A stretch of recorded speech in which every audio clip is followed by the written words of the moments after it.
Now, if he coughs, we'll have to make him leave.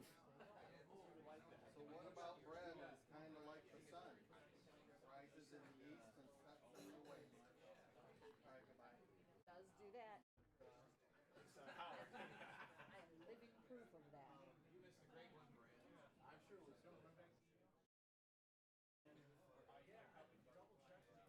How'd it go Saturday, Ed? A good crowd?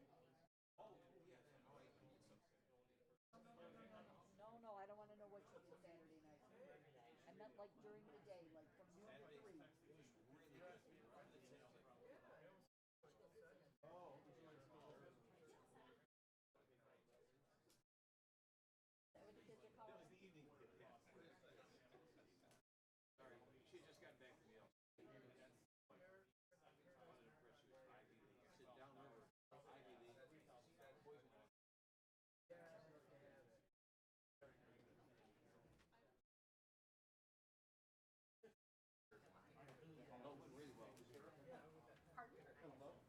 Oh, hi. Yeah, I got your email. I hadn't had a chance to fill it out. Oh, okay. Oh,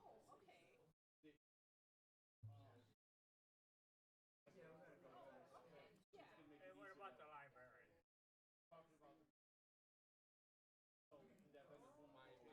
Yeah, it looked okay. Down off the ledge. I'll probably send it back.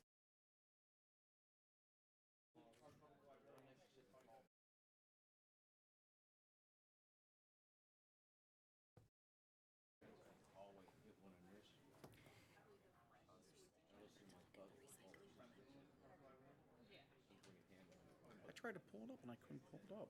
Okay. I've been having problems with my computer. I looked, the one for the teacher, I read the News Herald, yes, I read the article. But no, I couldn't bring it up. Yeah, when I tried to do it too, I couldn't do it, but that's, but title in the search bar, Oh, I must have, oh, we're sorry, doing that. yeah, okay, I'll do that then, yeah. But, Because yeah. Oh, okay, yeah. Oh, they had a big article in the Free Press about recycling too. See that in Sunday's Free Press? No. Yeah, about recycling. Not separated, and different. I don't know. But it was a big article in there, and I read that because I thought it was kind of interesting. So, but anyways, yeah, I will.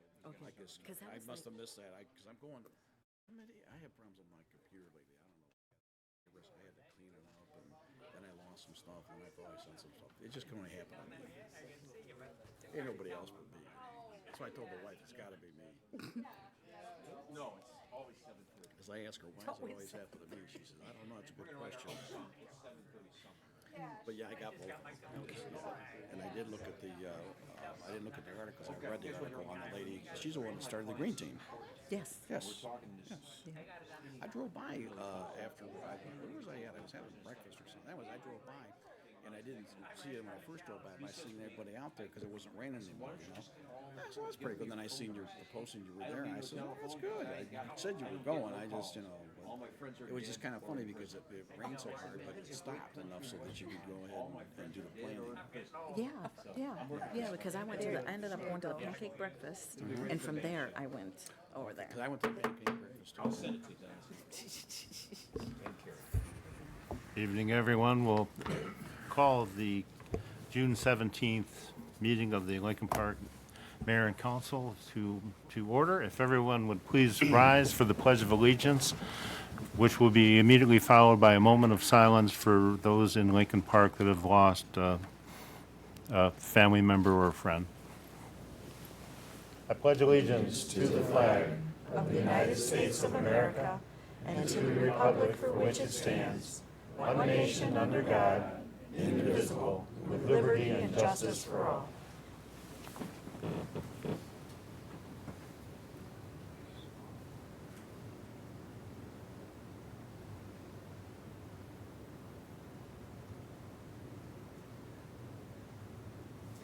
Thank you.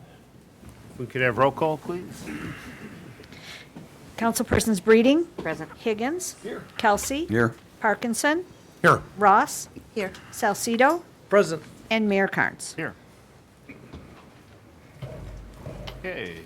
Welcome, everyone. I hope that everyone had a great Father's Day, even though it usually the kickoff for summer, if, as was mentioned earlier by someone in the audience, if summer's ever going to get here, will have to remain to be seen. But to make our building look a little bit nicer out here, we've had the green team from the Lincoln Park High School come in and some other volunteers, and they did some nice planting in front of City Hall in that area. Some sod was removed, and they did all natural plants, natural to this area, and they did a nice job. I think the councilwoman will be speaking on that in a little bit because I understand that she participated and she helped too. But these kids put together a program, I think it was a month ago now, in which they brought a naturalist in there and they were talking about things that were good for the butterflies and everything along those lines. And these kids have really embraced that, and they did a nice job for us in front of City Hall here. So I want to thank Ms. Cisnes for that, and with the kids and everybody that helped out. And she was just awarded as a finalist on a national award. I think that she received $8,500. It was in the News Herald recently, and that is going to her new class, which would be advanced placement science, but it's more of environmental. Yeah, you got it. Thank you. So, very good.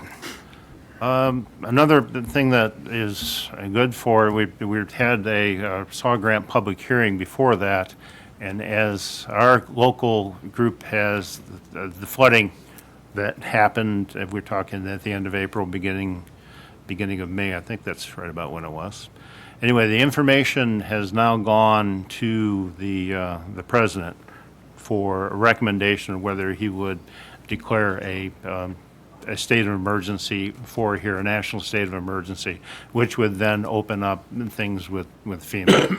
I have been to the FEMA site. I've seen that that request is there. Those usually take 2 to 3 weeks for them to make a determination on that and move forward. And so we will learn what will be up for what comes after that. Chief Martin is in the audience tonight, and I think that if this gets to where FEMA comes in or the president comes in and does declare this for this area, I think we'll have the chief do a presentation what that means to the people that had suffered some losses or those circumstances. Lastly, we have a special presentation that is going to be made to the police department and the animal shelter, but we have Maureen Tobin, who is moving forward. Good evening, everybody. Last March, I was contacted by Ann Carlini from WRIF Radio asking if I could help with a fundraiser for local animal shelters through one of her interns. His name is Ron Burgess. And of course, being me, I jumped on it because it was fundraising. So I helped him put together some things, raffles, did some advertising for them, and the event was a huge success. And at this time, if Chief Waters could come up. The group is called Dollars for Dogs, and they represented 6 shelters in the area. And I told them I would be part of this if they included Lincoln Park. They weren't aware we had a shelter. So they were more than happy to help. So I would like to present you with 6 $100 gift cards. Great. And there are 3 bags of dog food and dog treats and other stuff in my office for you. Great. Thank you so much. Thank you. Appreciate it. Thank Okay, you. thanks. Thank you, Maureen, for thinking of us when you were asked to do that. That's great. All right. Well, that is all that I have, so we'll move on to the consent agenda. Resolved that the following items listed under the consent agenda be approved as presented to the mayor and city council. 1, approved minutes, regular meeting held Tuesday, June 3rd, 2019. 2, accept minutes, study session held June 3rd, 2019, RA LP Pride Operations. 3, participation, residential rehab. 4, participation, sewer lateral rehab program. 2005 codified ordinance updates. So move. Support. Discussion?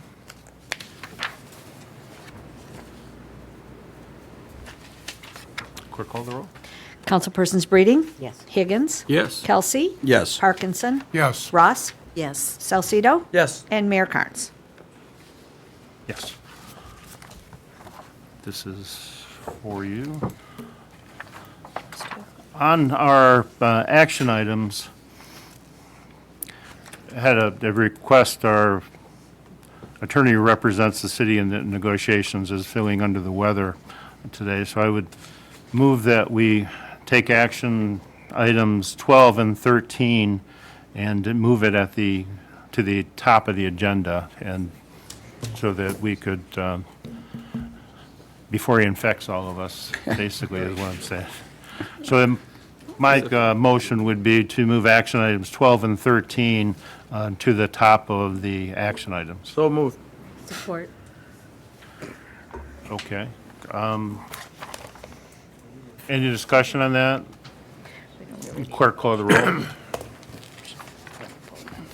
Councilpersons Salcido? Yes. Ross? Yes. Breeding? Yes. Higgins? Yes. Kelsey? Yes. Parkinson? Yes. And Mayor Carnes. Yes. So then the first action item, formally 12, has a cover letter from our city manager, and it's a resolution to approve the Governmental Employees Labor Council collective bargaining agreement. The Governmental Employees Labor Council, or GELC, collective bargaining agreement is set to expire on June 30, 2019. The city has been negotiating with the union. We have reached a tentative agreement. The GELC has ratified this agreement. The major components of the agreement are a 3-year duration, wage increase of 1% year 1, 1.25% year 2, and 1.25% year 3, wage scale adjustments in year 1, add 1 additional personal day, restore the Good Friday holiday, and addition of assessing technician and facilities maintenance engineer positions. And in addition to the major components, we also adjusted healthcare language and retirement definition to make it consistent with the other collective bargaining agreements. Okay. So, whereas the collective bargaining agreement between the City of Lincoln Park and the Governmental Employees Labor Council, GELC, will expire on June 30, 2019. Whereas the city has entered into negotiations with GELC concerning matters involving wages, hours, and conditions of employment for the purpose of developing a successor agreement. And whereas Amicable? Yeah, tough day today. Whereas an amicable settlement of the contract issues have been tentatively agreed to, and whereas GELC has ratified the tentative collective bargaining agreement, now therefore be it resolved that the mayor and city council approve the proposed tentative agreement between the City of Lincoln Park and Governmental Employees Labor Council, and be it further resolved that Mayor Thomas E. Carnes is authorized to sign the final contract with GELC on behalf of the City of Lincoln Park. So move. Support. Discussion? Question on the second page of the contract, it talks about the job classifications. It says the city, it starts out the city shall establish, and then it goes on, and placed in the blank wage scale. There's Appropriate. something missing. I mean, either, well, just because they got wage scale A through E, and I was just wondering where those two fall into. On the second page, Yeah, or so I page 3. think there's just extra space there. There's not supposed to be anything in there between that, because the way wage scale works is you start at the probationary and you work your way up, so they're not going to be keyed into a certain starting rate.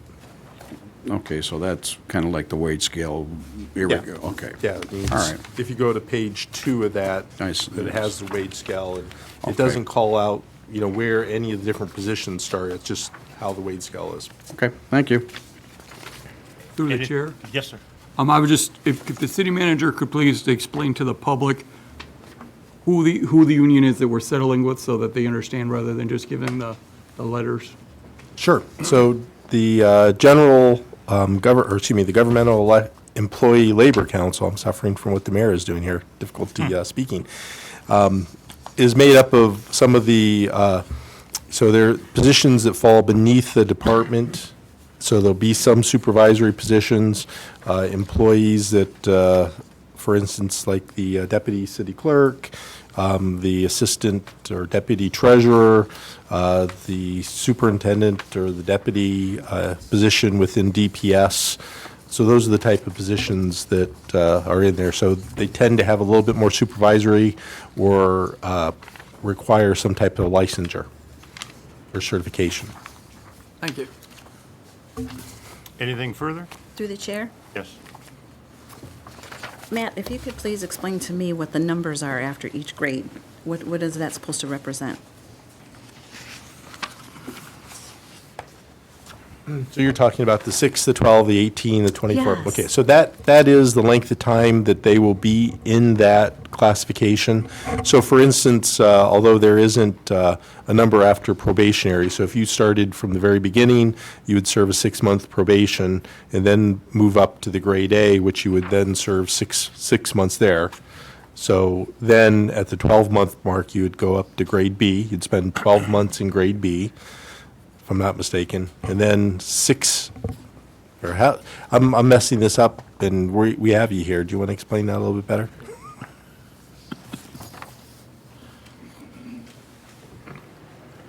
No breathing on the microphone.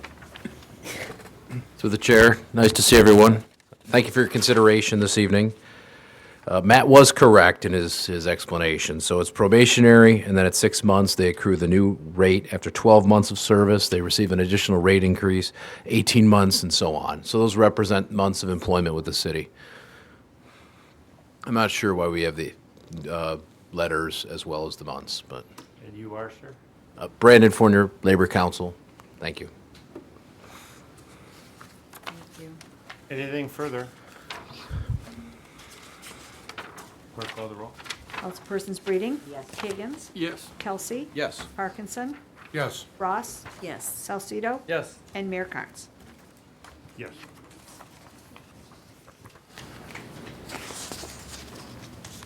Next item is also from our city manager, a subject resolution approving the Technical Professional Office Workers Association of Michigan, TPOAM clerical collective bargaining agreement.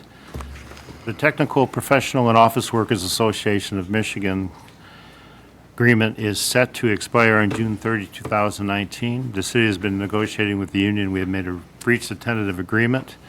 TPOAM clerical has ratified the agreement.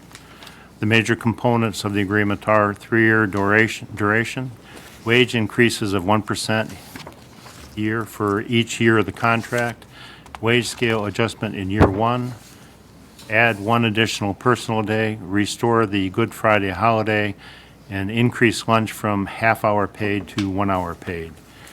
In addition to the major components, we also adjusted healthcare language, sick time language, and the retirement definition to make it consistent with other collective bargaining agreements.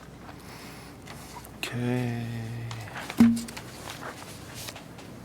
Whereas the collective bargaining agreement between the City of Lincoln Park and the Technical Professional and Office Workers Association of Michigan, TPOAM clerical, will expire on June 30th, 2019.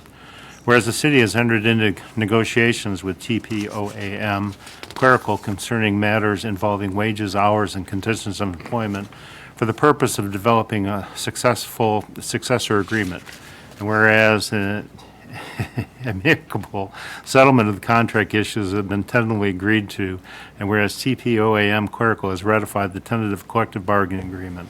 Now therefore be it resolved that the mayor and city council approve the proposed tentative agreement between the City of Lincoln Park and the Technical Professional and Office Workers Association of Michigan, TPOAM clerical, and be it further resolved that Mayor Thomas E. Carnes is authorized to sign the final contract with TPOAM clerical on behalf of the City of Lincoln Park. So moved. Support. Discussion? Clerk, call the roll. Councilpersons Breeding? Higgins? Yes. Kelsey? Yes. Parkinson?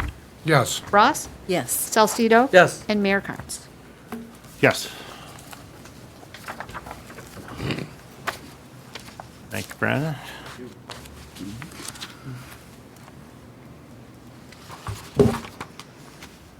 The next action item, formally number 1, has a cover letter from James Gallagher, City Manager Coordinator. City of Lincoln Park has contracted out our grounds maintenance with U.S. Lawns of Livonia. U.S. Lawns is responsible for maintaining over 100 sites throughout the city. Of those sites, they are responsible for maintaining a portion of the median along Fort Street. MDOT estimates the total acreage along Fort Street from Goddard to Outer Drive to be approximately 24.5 acres. MDOT's current contractor is paid $35 per acre for mowing, litter pickup, and trimming services, a total of 12 times per year. Once a year, weed and feed is sprayed at a cost of $70 per acre. Each mowing cycle is approximately $857, with a yearly total of $10,290. Fertilization is an additional $1,715. The maximum value MDOT would reimburse the city for mowing along Fort Street is $12,005. There is a potential for additional areas reimbursement to be stipulated in our letter of understanding. The DDA will be reimbursed their portion of maintenance along Fort Street under the same agreement. There are no expenses associated with the adoption of this resolution. The city potentially would be reimbursed a total of $12,005. So whereas the City of Lincoln Park is entering into an agreement with the Michigan Department of Transportation for the reimbursement of expenses associated with the grounds maintenance of the state trunk lines that run through our community. And whereas that agreement is also known as MDOT contract number 2019-0462, whereas the Michigan Department of Transportation requires City Council to specifically name those officials authorized to execute the agreement. Now therefore be it resolved that the Mayor and Council approve MDOT contract number 2019-0462, MDOT State Trunk Line Maintenance Contract, and be it further resolved that the City of Lincoln Park Mayor Thomas Carnes and City Clerk Carrie Kerher are hereby authorized to execute this contract and all necessary documents to implement this action. I'll move on this. Support. Is there discussion? Your Honor, I have a question. Yep. Is this a one-year agreement? And have we done this before? Mr. Gallagher coming up.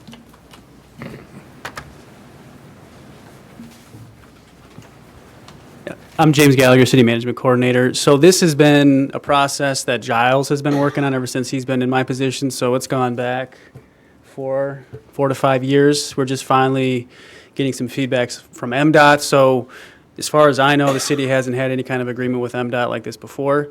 And this contract would be, what we're essentially doing is telling MDOT we no longer want to use their contractor, who's out at least 2 times a month, and we'll be using our own contractor. So this would be until we tell MDOT otherwise.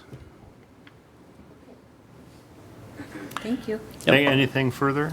Yes, through the chair, Mayor, I had this question, I was thinking about it. In regards to Fort Street from Goddard to Outer Drive, are you saying they cut the grass 12 times a year? So they cut it twice a month during the growing season, so that could vary, but they're out cutting it at least twice a month, as the weather allows. Thank you. Anything further? Just let me add that there is another document that's going to be coming across that kind of spells out exactly what the acreage is and a lot more detail than what this initial contract is.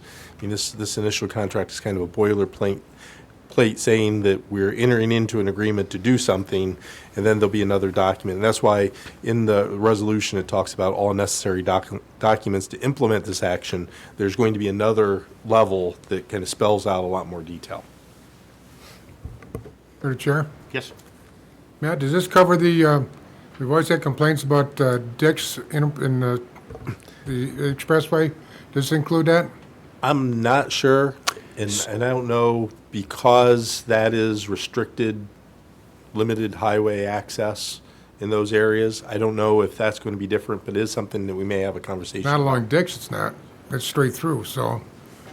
Well, it's because the on and off ramps there, that's that's what they're referred to. So I don't know if it can be done. So, but it's something yeah, we'll talk Giles and I, we met with Carol, who is with U.S. Lawns, and they won the bid just for the state trunk lines. There's a separate bid that covers the on-ramps, mainly because they're sloped. So you have to have a different tier or qualifications in order to be able to cut that. But it's certainly something that can be added later if we want to take that responsibility and maintain that area. Complain about that, so I'd like to try to take care of that. Sure. A question. Okay, yes, go ahead. So what period of time are we talking about on this? Well, this would be whenever we move forward. It would be from the date that the mayor signs it until we no longer want to have that responsibility anymore. We discontinue it or they discontinue it? Well, we're effectively telling them that we're taking over the maintenance of, at least initially, it's just 4th Street, that the conversation we're having with MDOT, but we could add additional areas. And this does not lock us into one lawn service. Whoever we award it to. Right, which is when we met with Carol with U.S. Lawn, she wanted to make sure that we knew that they have MDOT's bid as well. So for billing purposes and things like that, they wanted to make sure we're aware that we're effectively telling MDOT that we have the capability to handle this and that they're no longer going to provide that service. So we've already have it contracted out, so we have that taken care of already. Okay, further discussion? Clerk call the roll. Mayor Carnes? Yes. Councilpersons Ross? Yes. Breeding? Yes. Higgins? Yes. Kelsey? Yes. Parkinson? Yes. And Salcido. Yes.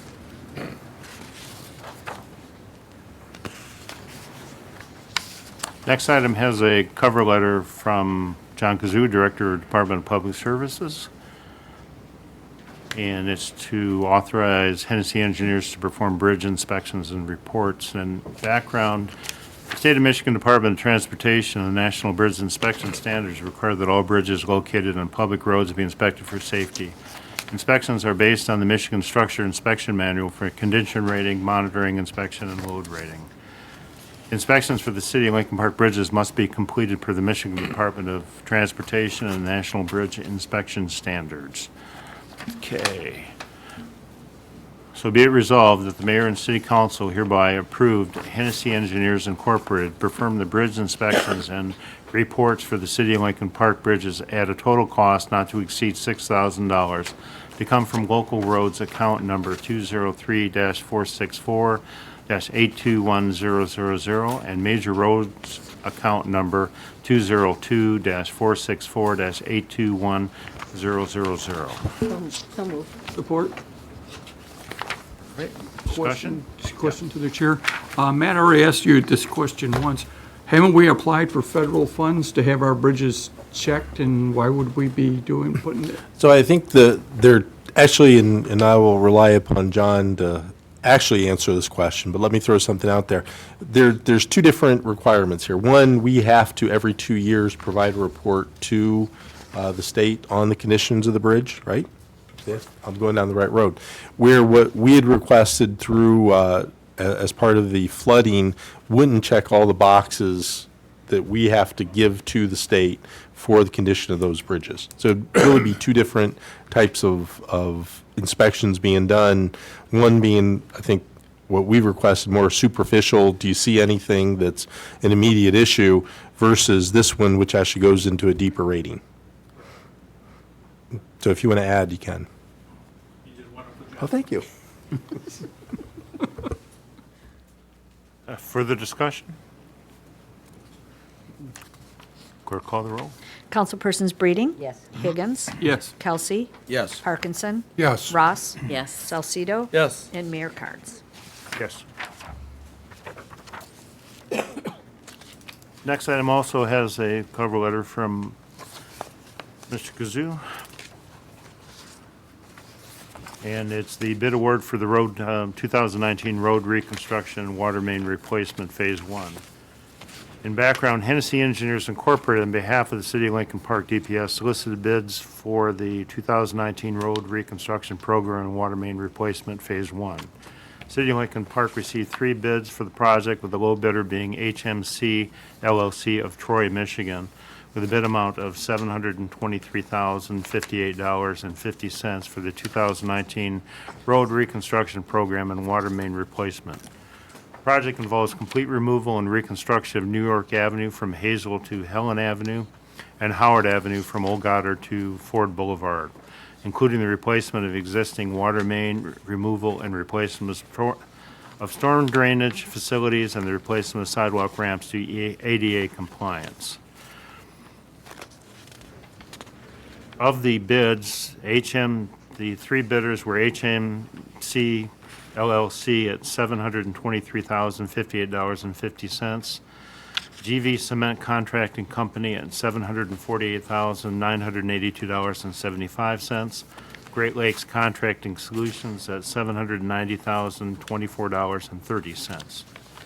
So the resolution resolved that the mayor and city council hereby award the bid for the 2019 road reconstruction program and water main replacement Phase 1 to HMC LLC of Troy, Michigan, for a total cost not to exceed $795,364.35 to come from Major Roads Capital Account number 450-002-818000 and Local Roads Capital Account number 450-003-818000. Be it further resolved that the mayor and city council authorize the mayor and city clerk to sign all pertinent contract documents. So move. Support. Discussion? Through the chair. Yep. Have we worked with this HLC company before?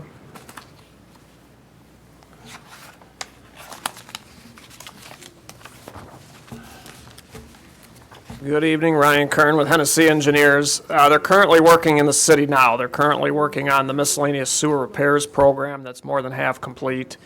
They're currently working on the asphalt resurfacing Phase 1 project. Right now they're working on Lafayette and Champaign, and most likely they'll be doing the asphalt paving out there here within about a week or so, and then they have 2 other streets to do. They also were awarded the utility pavement repairs program, which just started today.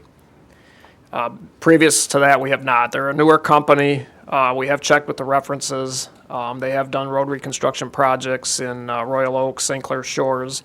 The communities that we checked with were very pleased with their work, and they do have employees that have worked with other companies in the past that we worked with that did pretty good work. We did it because we've already awarded 3 projects to them this year. We did ask them about their capacity as far as being able to do this work as well. With the sewer repairs project going to be complete in a week. The asphalt resurfacing project will probably be complete within 3 to 4 weeks from now. They did say that they would have 3 crews designated to the city at all times, so I don't see an issue with capacity as far as being able to do this project as well. So you're pleased with the quality of workmanship then? Yes, yes. That's all, thank you. Anything further? Clerk, call the roll, please. Councilpersons Higgins? Yes. Ross? Yes. Breeding? Yes. Kelsey? Yes. Parkinson? Yes. Salcido? Yes. And Mayor Carnes. Yes.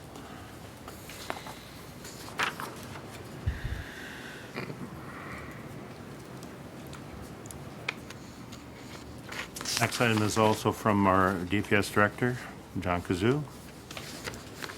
And award oversight and construction services to Hennessy Engineers.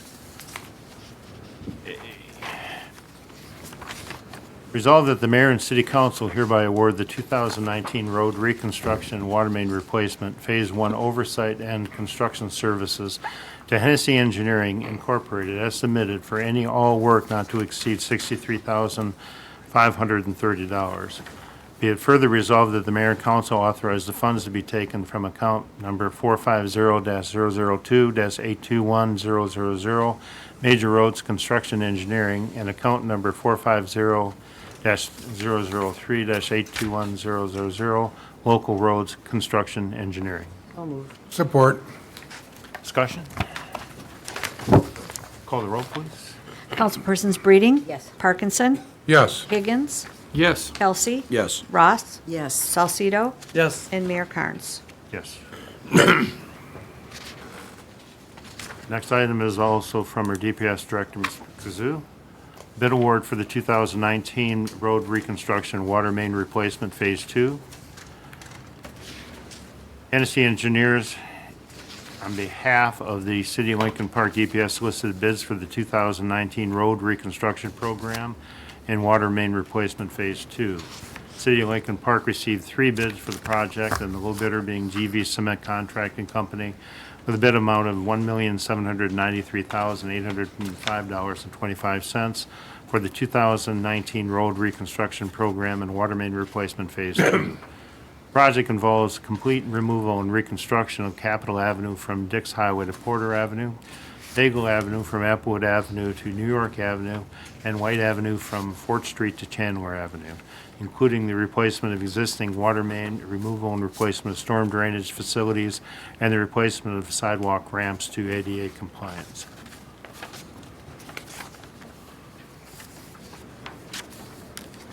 In addition to JV Cement, the other bidders were Great Lakes Contracting Solutions at $1,881,873.40 and CI Contracting at $2,552,510.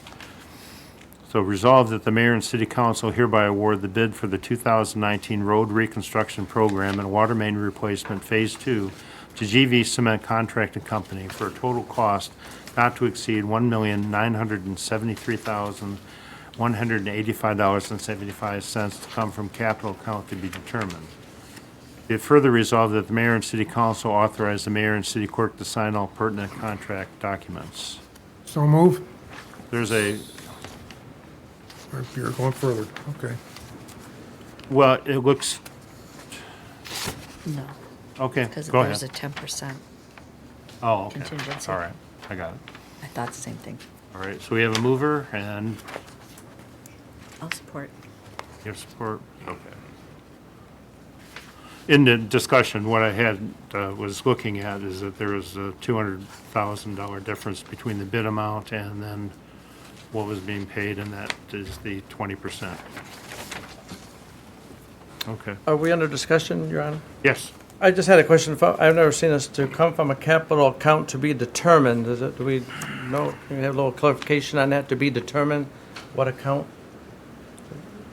Yeah, because this is the bond money, I don't think that we've set up the account yet because we're waiting for all the money to come in.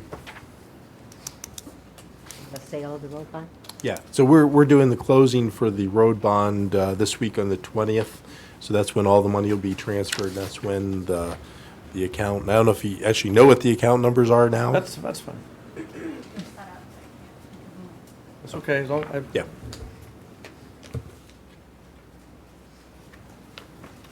Okay, is there further discussion? Through the chair, can we get the account number sent to us when you get it? Yes. Thank Well, you. actually,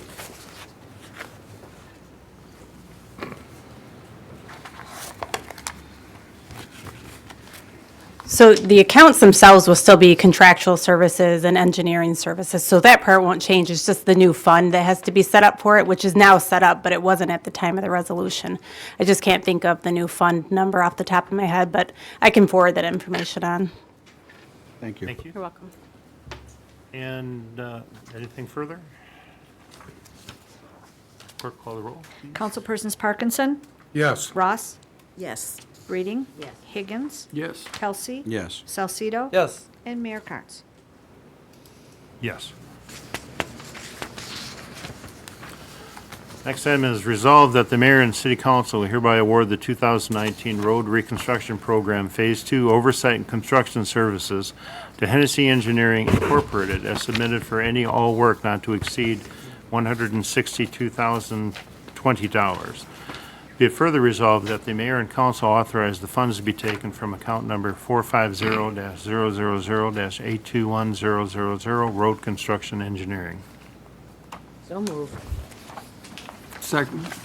Support. Okay, discussion? Clerk, call the roll. Councilpersons Breeding? Yes. Higgins? Yes. Kelsey? Yes. Parkinson? Yes. Ross? Yes. Salcido? Yes. And Mayor Carnes. Yes.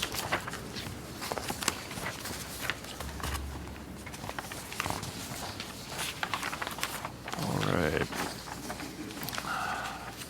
Next item is from our DPS director, Mr. Kazoo. The Department of Public Works, on behalf of the City of Lincoln Park, solicited bids for the 2019, for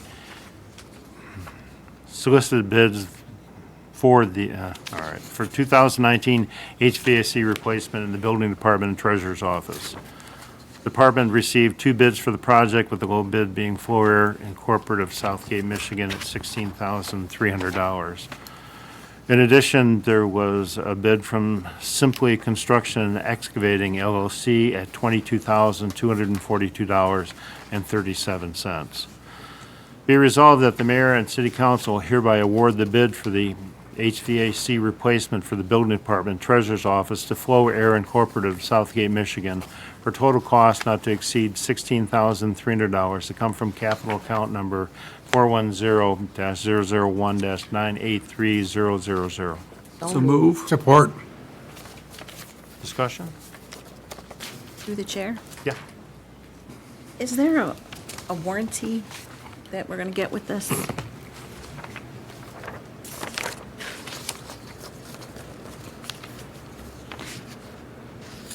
There are a variety of warranties. Some of the parts have X amount through the manufacturing. The labor has a 1 year. So there's multiple warranties on this work. Thank you. Through the chair. Yes, sir. Matt, how old is the equipment that this is replacing? Don't smile like that. 1803. We'll let John answer that question. Very old. Some of it's 30, 40 plus years. I think it's the same equipment that was old when I was here. That is correct. Thank you for making me feel old, John. Same equipment as when I I was tried- hired in 72. I tried to do it politely. Further discussion? Call the roll, please. Councilpersons Breeding? Yes. Parkinson? Yes. Higgins? Yes. Kelsey? Yes. Ross? Yes. Salcido? Yes. And Mayor Carnes. Yes.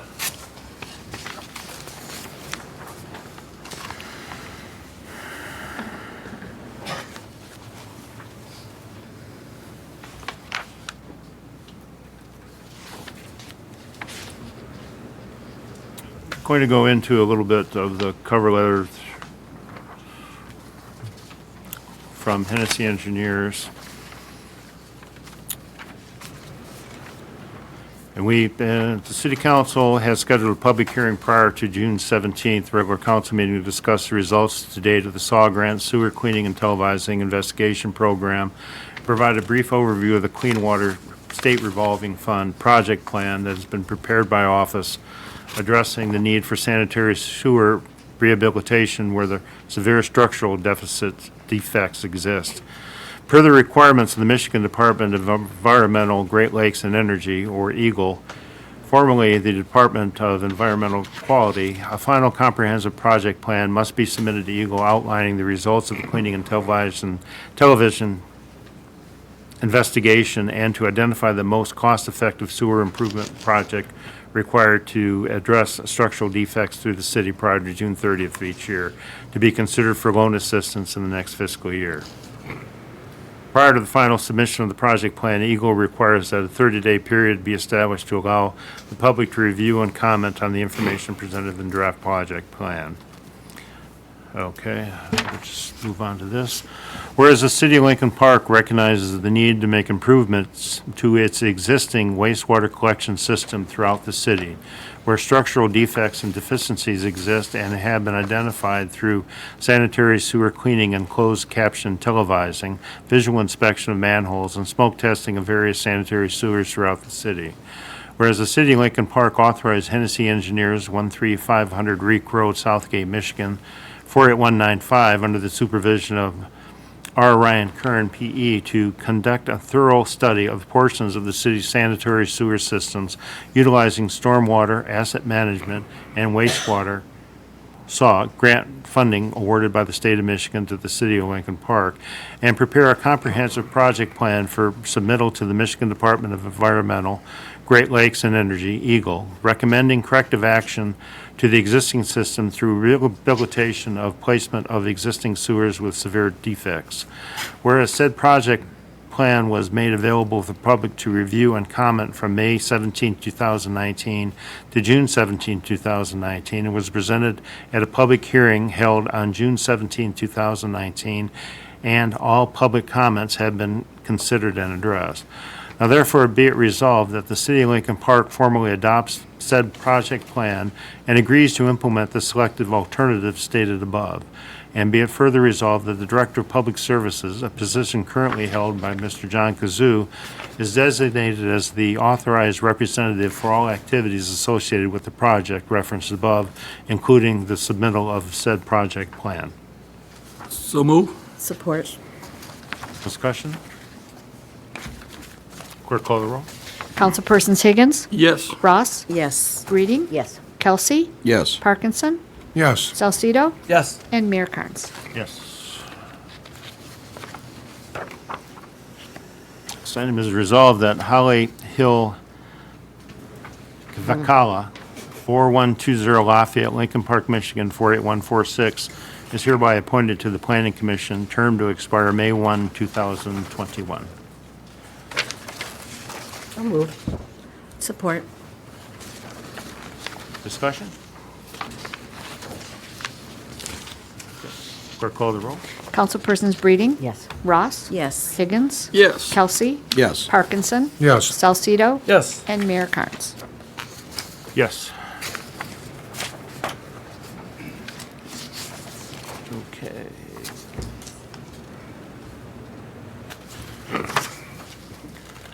Next item is resolved that the mayor and council hereby authorize the use of Memorial Park for the annual Art in the Park event sponsored by the Parks and Recreation Department. The art music event will be held on July 26, 2019 from 4 p.m. until 11 p.m. and July 27, 2019 from 12 p.m. until 11 p.m. at the Lincoln Park Band Shell and Memorial Park. Be it resolved that each peddler and/or vendor must submit the required permit fees as established by the Director of Parks and Recreation. Further be it resolved that the event shall comply with Ordinance 666.04A2 noise. So move. Support. Okay, discussion? Clerk call the roll. Councilpersons Higgins? Yes. Ross? Yes. Breeding? Yes. Kelsey? Yes. Parkinson? Yes. Salcido? Yes. And Mayor Carnes. Yes.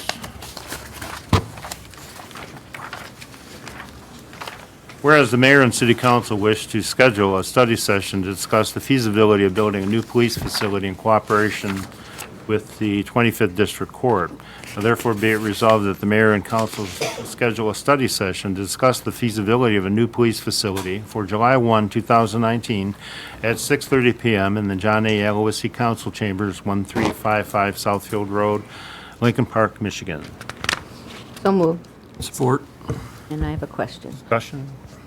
If So I, what's- could I, yeah, because Go what I'm first. going to do is recommend that we actually not go with the July 1st. Because I know I got some feedback that the meetings in July are not going to work at all. So I would recommend that we actually try to get back together on August 5th instead of the 1st. Ask the mover and supporter if that's okay. Is that good with the mover and supporter? Yes. Who is the supporter? Mr. Higgins. Yes. Okay. Then, Fine. did you have something else to? I just have a question. Have we decided, or has anything been determined, or where are we going to put this if in fact the two buildings are combined?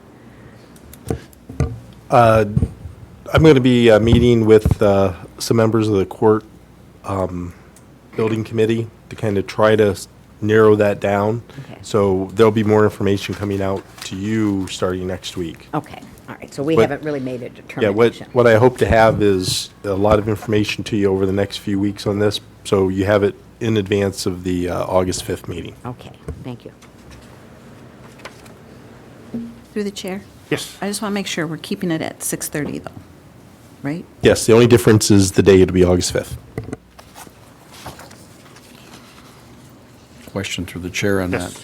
I know we discussed at the initial thing, when it was going to go to a different place, about whether there was a different set of drawings or a Plan B for the court and the police department because of the cost involved and all that. I don't know if that's going to be part of your documentation that you're going to send us, city manager, or not, but I know we discussed that about because of the cost factor and how much, I mean, you know, where we're going with this. I mean, do we have an A and a B, or we just get the A and that's it? You either take it or leave it, I guess is what I'm asking. So this conversation that you're going to be having will determine what the ultimate project's going to be, whether it's just going to be, or it's going to be both a court facility and police department, or if it's just going to be a court facility.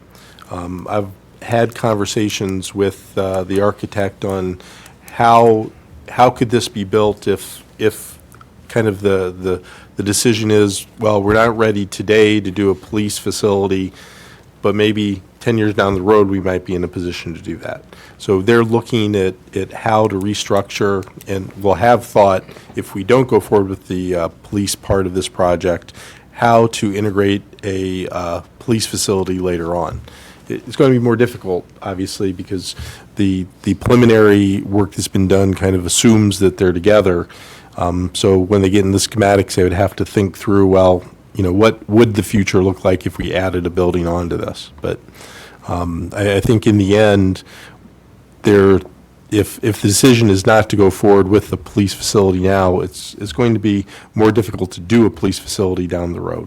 Well, my question was more along the lines of the police facility that was presented in the same police facility but downsized next to the court. That was my question. Okay, I'm sorry. Totally misunderstood that. That's fine. That's where I was kind of going with that. Yeah, I think, you know, the intention is once we get into the schematic phase of the project, we'd start doing that value engineering that needs to be done.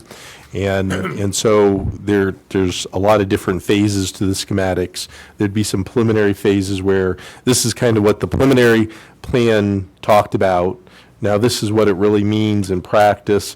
Here are the things that, you know, can be done differently that would reduce the overall square footage, which would then reduce the overall cost. So assuming we go forward with both a police and court, what was presented in the preliminary feasibility stage probably is not going to look anything like that. And you know, those costs that were presented were designed to be worst-case scenarios. So our intention would be to get those costs down from where we started. Well, and just through the chair, just to finish my conversation, I guess, was I'd like to see something on the court side too, because we're going to end up paying for that too. So I'm looking at, give me a couple options of what I can look at, and of course, and it depends on the, you know, the cost and everything else and all that. But I mean, just a couple different options to take a look at, I guess, is what we're looking at. Yeah. Or I'm looking at anyway. Yeah, so. Typically what would happen with that is, you know, working through the building committee, the architect would be kind of going back and forth saying, you know, this is where we think we can, again, engineer value into the system by reducing this square footage or having this facility, this part of the facility over here, you know, how it works. So ultimately, when it gets to the elected officials making final decisions, there's been a lot of value engineering that's been done, and, you know, if there are options that can be put forward to reduce that, we would definitely do that as well. Thank you. That's all I have. All right. Further Mr. Chair? discussion? Yes. Matt, people call me and talk to me today. Quant Park is definitely off the board, right? Correct. We are not looking at that. Okay, thank you. Further discussion? Clerk, call the roll. Councilpersons Breeding? Yes. Higgins? Yes. Kelsey? Yes. Parkinson? Yes. Ross? Yes. Salcido? Yes. And Mayor Carnes. Yes.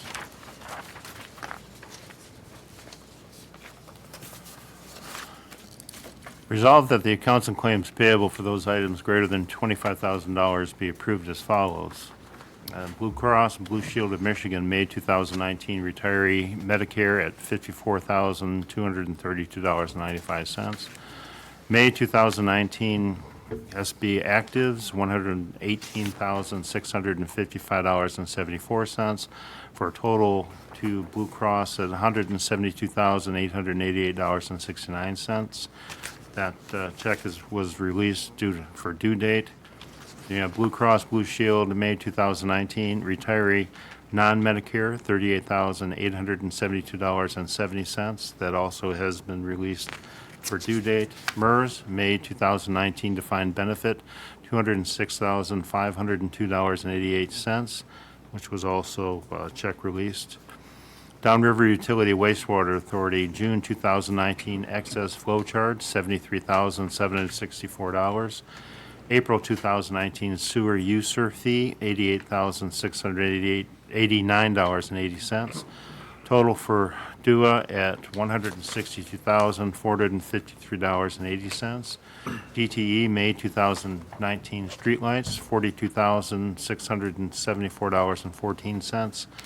May 2019 electric gas, $903.85 for a total DTE of $43,578.99.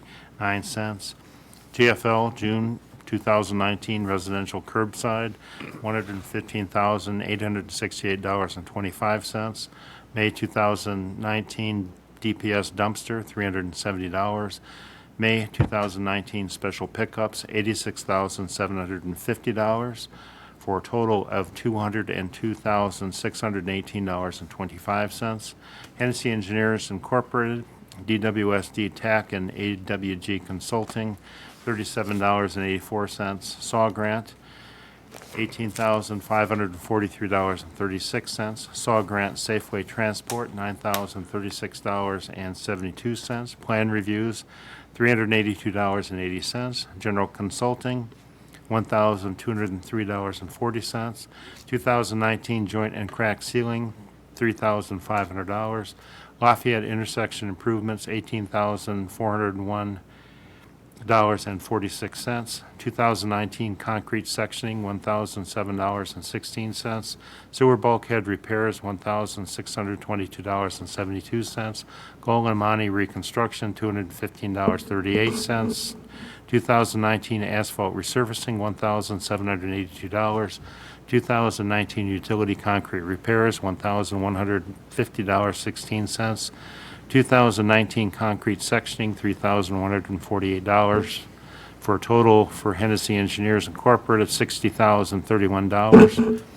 Little and Dubin PC, 2016 Flood Class Action Settlement, $625,000. McKenna Associates, May 2019 Building Services Flood Inspections, $92,695.20.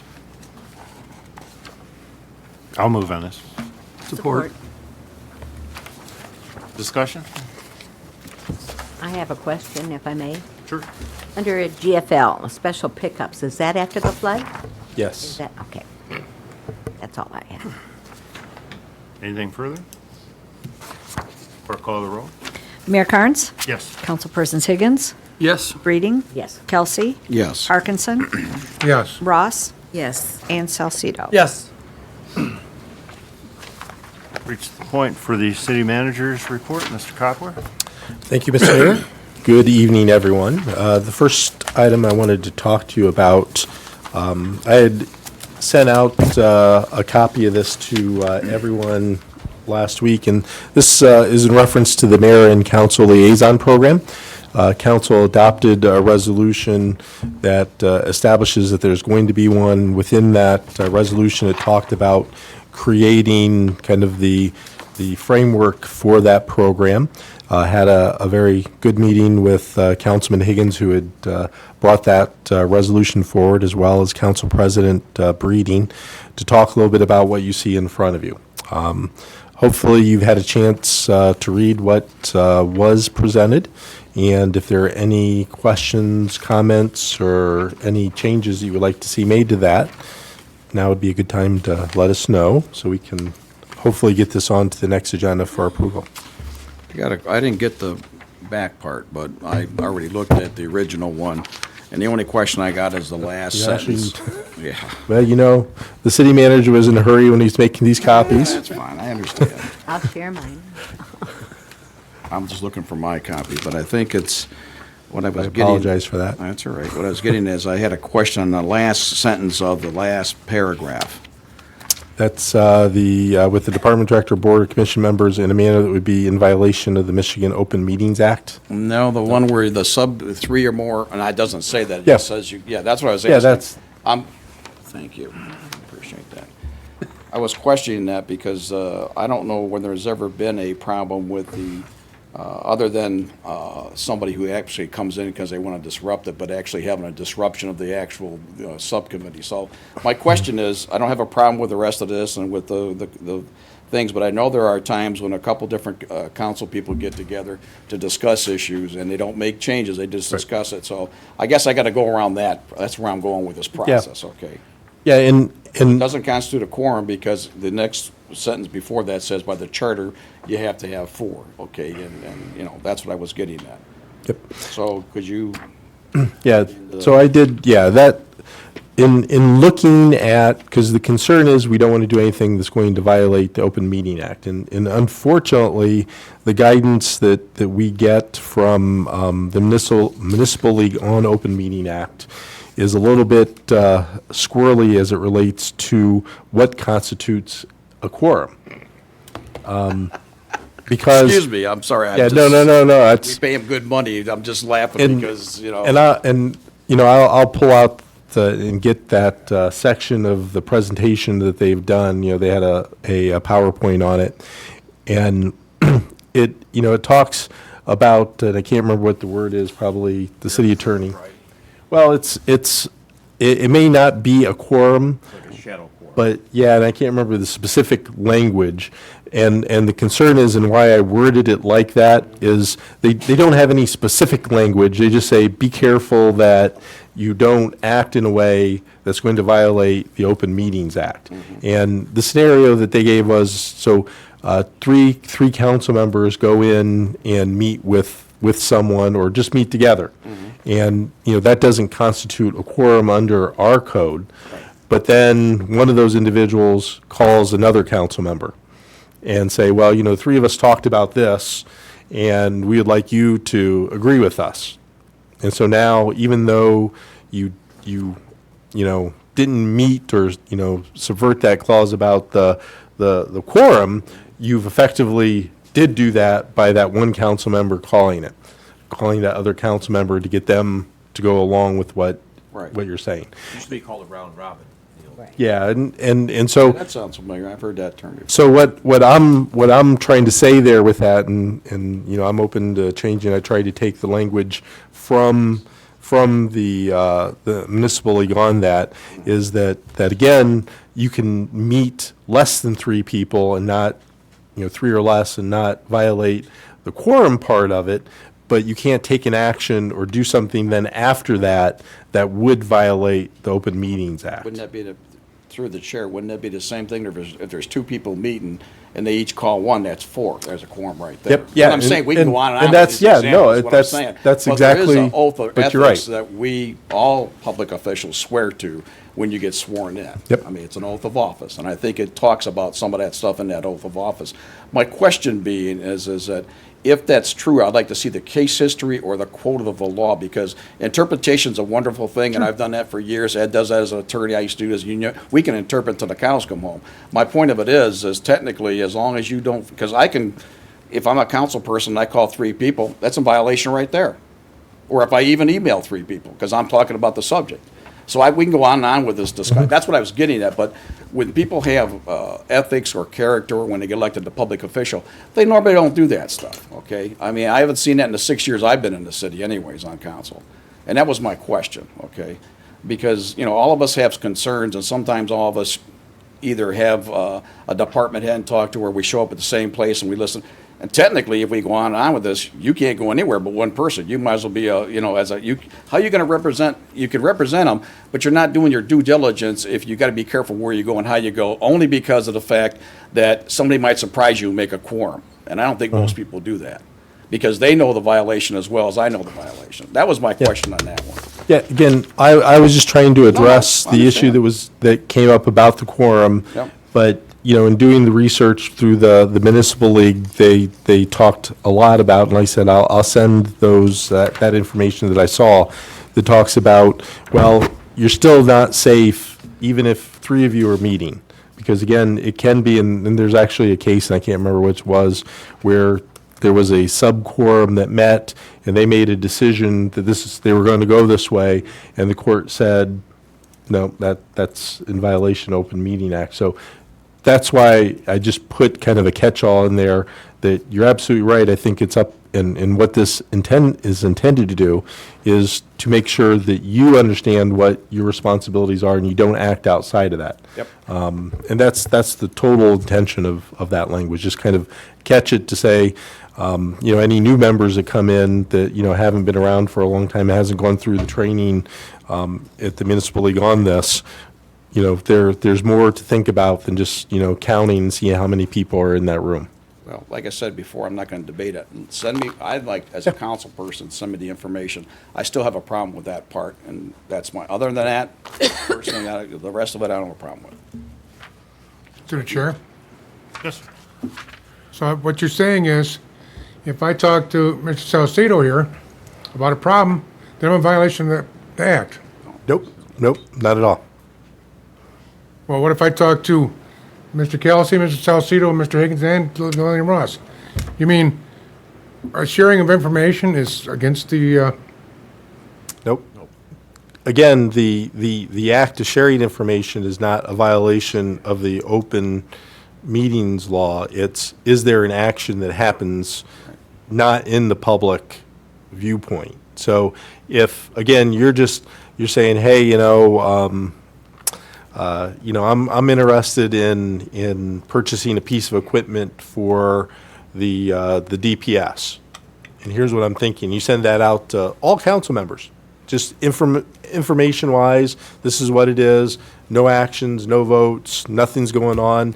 People are not getting back to you saying, hey, I support that, I support that. See, it's that act that if someone were to go back to you and say, well, I support doing that, now starts bringing into question whether you're subverting what the Open Meeting Act requires. So providing information, not a problem. It's when you start acting in a manner that should be in the public that becomes an issue. okay, so say we have a meeting with the building department. And we need to share the information with the rest of the council. You mean to tell me it's not correct? We need to share information so we know what we're doing. Again, the sharing of information is not going to be subverting what the Open Meeting Act is. And again, that's why, I could have went into a lot of detail about what that means, and I went to the easy out, which is, hey, just don't do anything that's going to be in violation of the Open Meeting Act. That's all that was meant. And So again, if there's three of us there and a fourth person breaks in, then who's wrong? well, as soon as the fourth person comes in, if there was a scheduled meeting of the three, so let's say you had a subcommittee of some type, as soon as and technically what the municipal league is saying is if you have a subcommittee, if you have a committee that's been put together for a purpose by the body, that should be under the open meeting. You should advertise when it is, you should have minutes for it, you should let the public know about it. So even if you're beneath a quorum, you still are an action of the whole that requires the public meetings law to be in effect. They went down actually in two council members that were appointed by the council or the mayor to do something is a subcommittee of council which should be open to the public, and they should be noticed and have an agenda and have minutes of that meeting. So where it's two council members getting together and say, hey, let's go talk to the city manager, again, you're not a quorum, you're not appointed by the mayor and council to be a committee to go talk to the city manager. Information that you get from talking to the city manager, you can share with everyone. Again, that in and of itself is not a violation of the Open Meeting Act. It's when there is then either an appearance of or the actual violation is when you start taking action outside of a public meeting that you get into trouble. And again, I think, we all understand a lot of that. There are a number of nuances, as I said, that I'll supply to you through the municipal league. It starts talking. The case law on this is that kind of indicates to me, and I'll let the city attorney opine on this, is that if the court believes that it should have been in the public, they're going to rule that it should have been in the public. And there's a lot of different things out there. The city manager is absolutely correct, and however meretricious you think your purpose is, it's best handled individually. That would be my recommendation.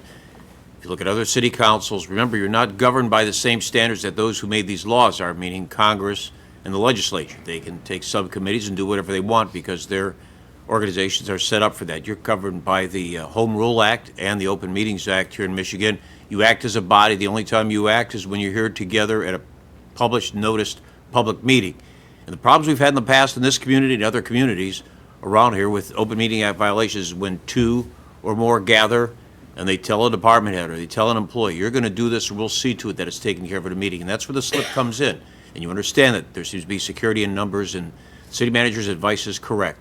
Avoid that appearance of impropriety. If you have liaisons or if you have a duty as a council member, you're best suited to the public to move forward individually. You're elected individually. You gather as a committee.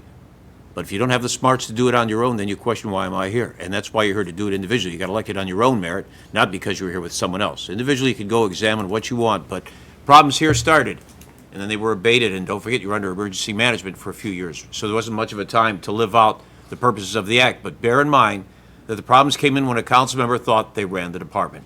We had this problem back in the 80s. You had the problem in the 90s where an individual would think they ran, and for some reason it always happened to be the DPW or DPS. It was always that department. And it's not just one councilman who did that. It was anybody who went there thought they could order things. So bear in mind, you don't run the city. This body runs the city. And the city manager now is your devotee and designee to do all of that. So what he's prepared, I think, you can't err and you can't fail if you stray.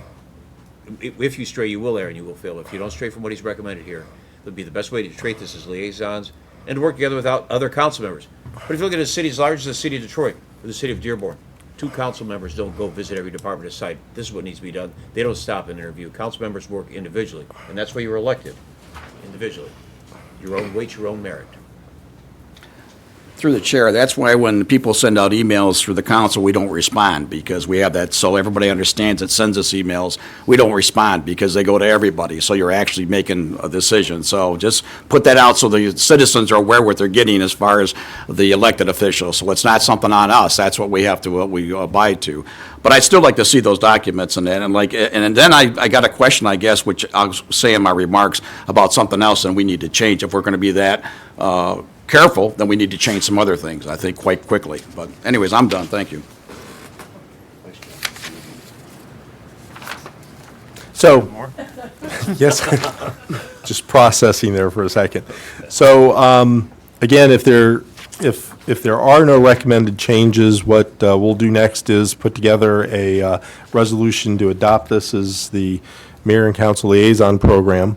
You'll need to be thinking about then the selection. One of the things of this is in sitting and talking with Councilman Higgins and Council President Breeding, they wanted to kind of narrow it down so there's not 20 different things you're selecting from. It's seven members here to do that. And again, I don't know if either Councilman Higgins or Council President Breeding want to address that thought, but now would be a good time if you are going to address that. Just saying. I'll explain it.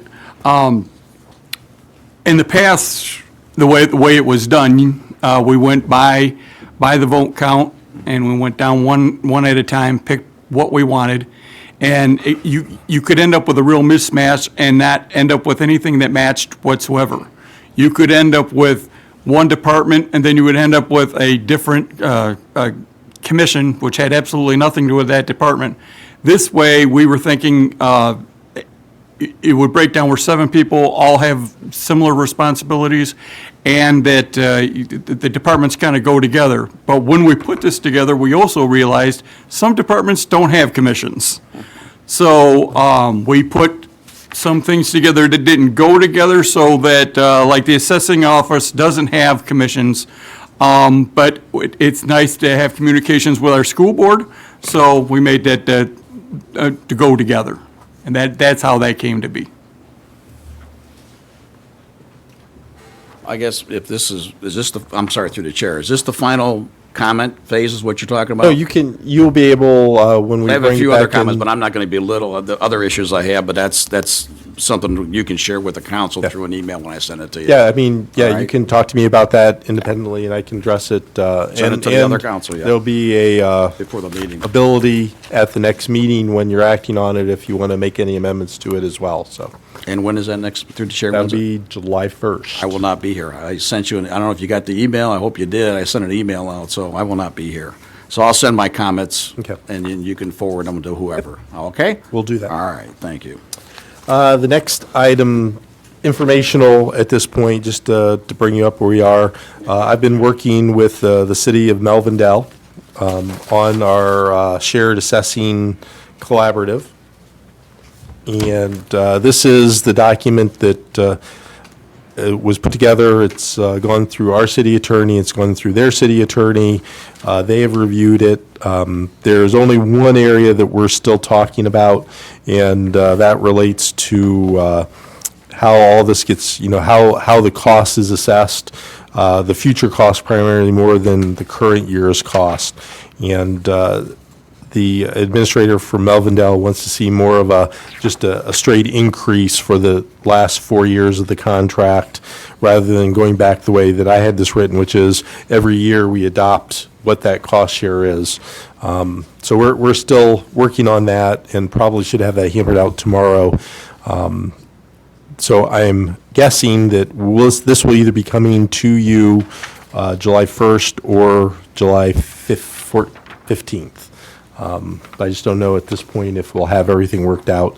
I know the city of Melvindale will be talking about this at their meeting, so we'll see what comes out of that as well, if there's any other changes that their council recommends. But if there's any issues as you read through this that you want to have an answer, please provide that to me, and obviously I'll provide the rest of the council with information on that question and how I would answer it. But Do you know when this Melvindale City Council meets? they meet on...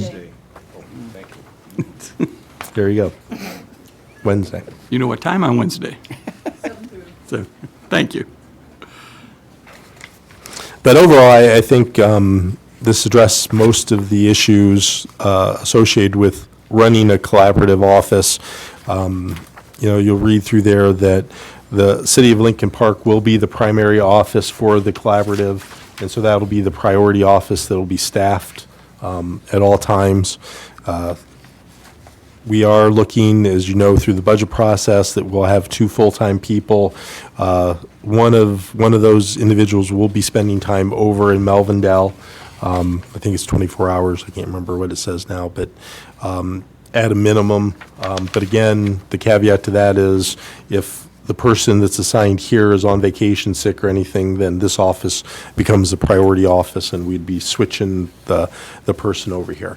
And what we have, the benefit we have, or the ability to do that, comes from the benefit of Melvindale having other employees that have worked for them doing some of the stuff that person would be doing. So they would still be able to provide a level of customer service even without that second position being there during those hours. So 2 people down becomes a little bit of an issue, but we'll deal with that when we get there. Could I ask a question, sir? Yes. Through the chair? Is this, are we still going to eventually have all the records for Melvindale here also? Yeah. And that's something that I know the staff has been looking at how to accomplish that. I think the assessor and the assessing tech are a little bit optimistic on that right now. But they definitely have plans on how to accomplish that within the office space that we have.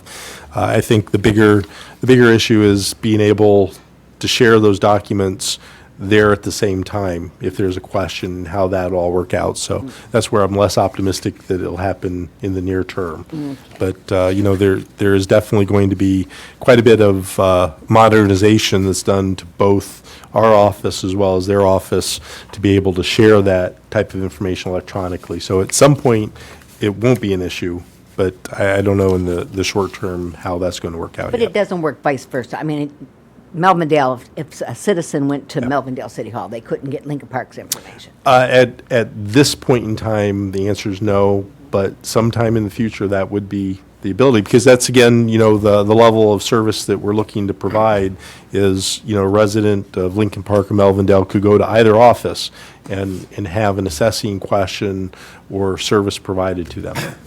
Again, that's the greater goal. And, I know in at least one conversation with representatives of the state treasury, they have already started talking to some other communities that may be interested in us and this type of concept with us down the road. I've kind of pushed that off, though, until we get some of these issues worked out between us and we get up and running with that. But I think, again, we're building the capacity to be able to offer a higher level of service down the road. If I may, one more question. Sure.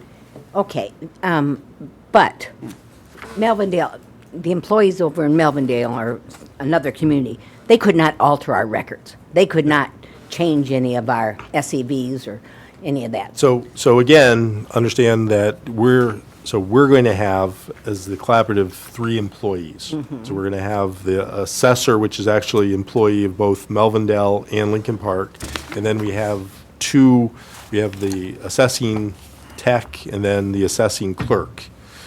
So those are the positions that could be working over in Melvindale, where a citizen goes in there and requests something, and they would be able to provide that service from Lincoln, for Lincoln Park there. And the same thing here is a resident from Melvindale were to come here, they would be able to update the records or whatever, but it would be, the actual systems are going to be separate. So there's going to be a BSNA for Melvindale, and there'll be a BSNA for Lincoln Park.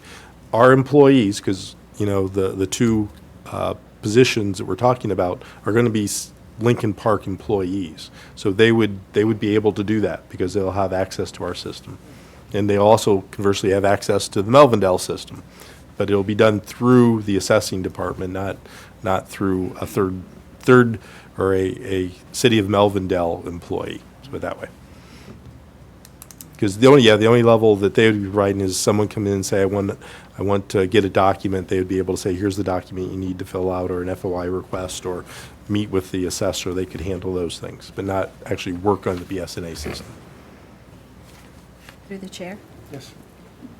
So right now, what do we have? Do we have an assessing tech or an assessing clerk? So we have an assessor and an assessing tech. And a tech. So we're still looking for... We actually, the City of Melvindale has an employee that is going through the process that would become our employee full-time to be the assessing clerk. And someone that's been actually working in their assessing office. And will we continue to get those monthly calendars of when the assessor is here? Yep. Perfect. Yeah. I don't expect it to change a lot in the near term. I think there may be some changes in his schedule later on. I don't know if that's a year out or a couple of years out, but I think you're probably seeing what it's going to be a regular month. But when you get to the months where there's hearings and stuff like that, that may change a little bit. Thank you. So that, again, that'll be coming July 1st or July 15th. Real quick, just a couple other items I had for you. Been in conversations with HP Snap downriver. If you remember, about this time last year, they offered a tour before a council meeting. Unfortunately, they're looking at July 1st to do that. So it'll probably, as soon as they get all the details, it'll probably happen somewhere between 5:30 and 6 o'clock. And I think they provided transportation, and everybody can go look at a selection of the homes that are being finalized for renovation. But again, I'll firm that up. I know I've communicated back and forth today with them on this, but I haven't gotten the final details on that. July 15th, one of the things that we will be doing here is we'll be doing some presentation on part of what the GIS system can do for the city.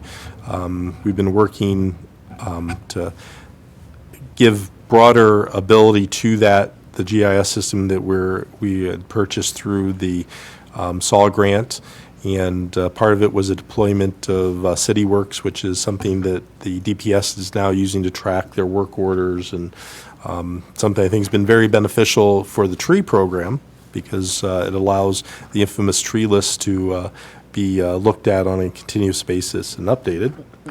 So we'll have a presentation on that.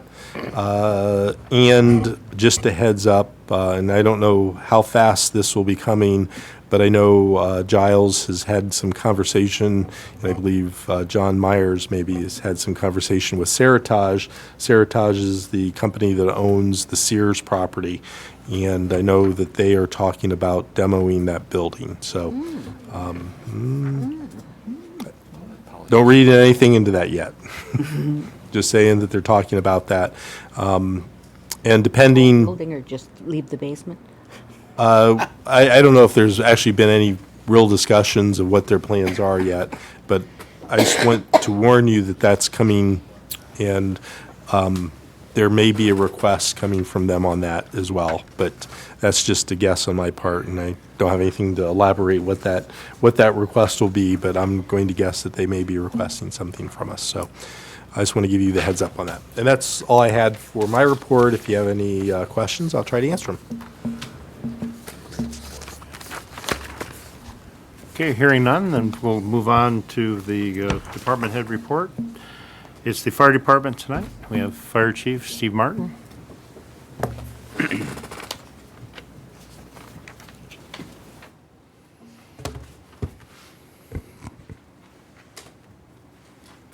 Good evening, Mayor and Council.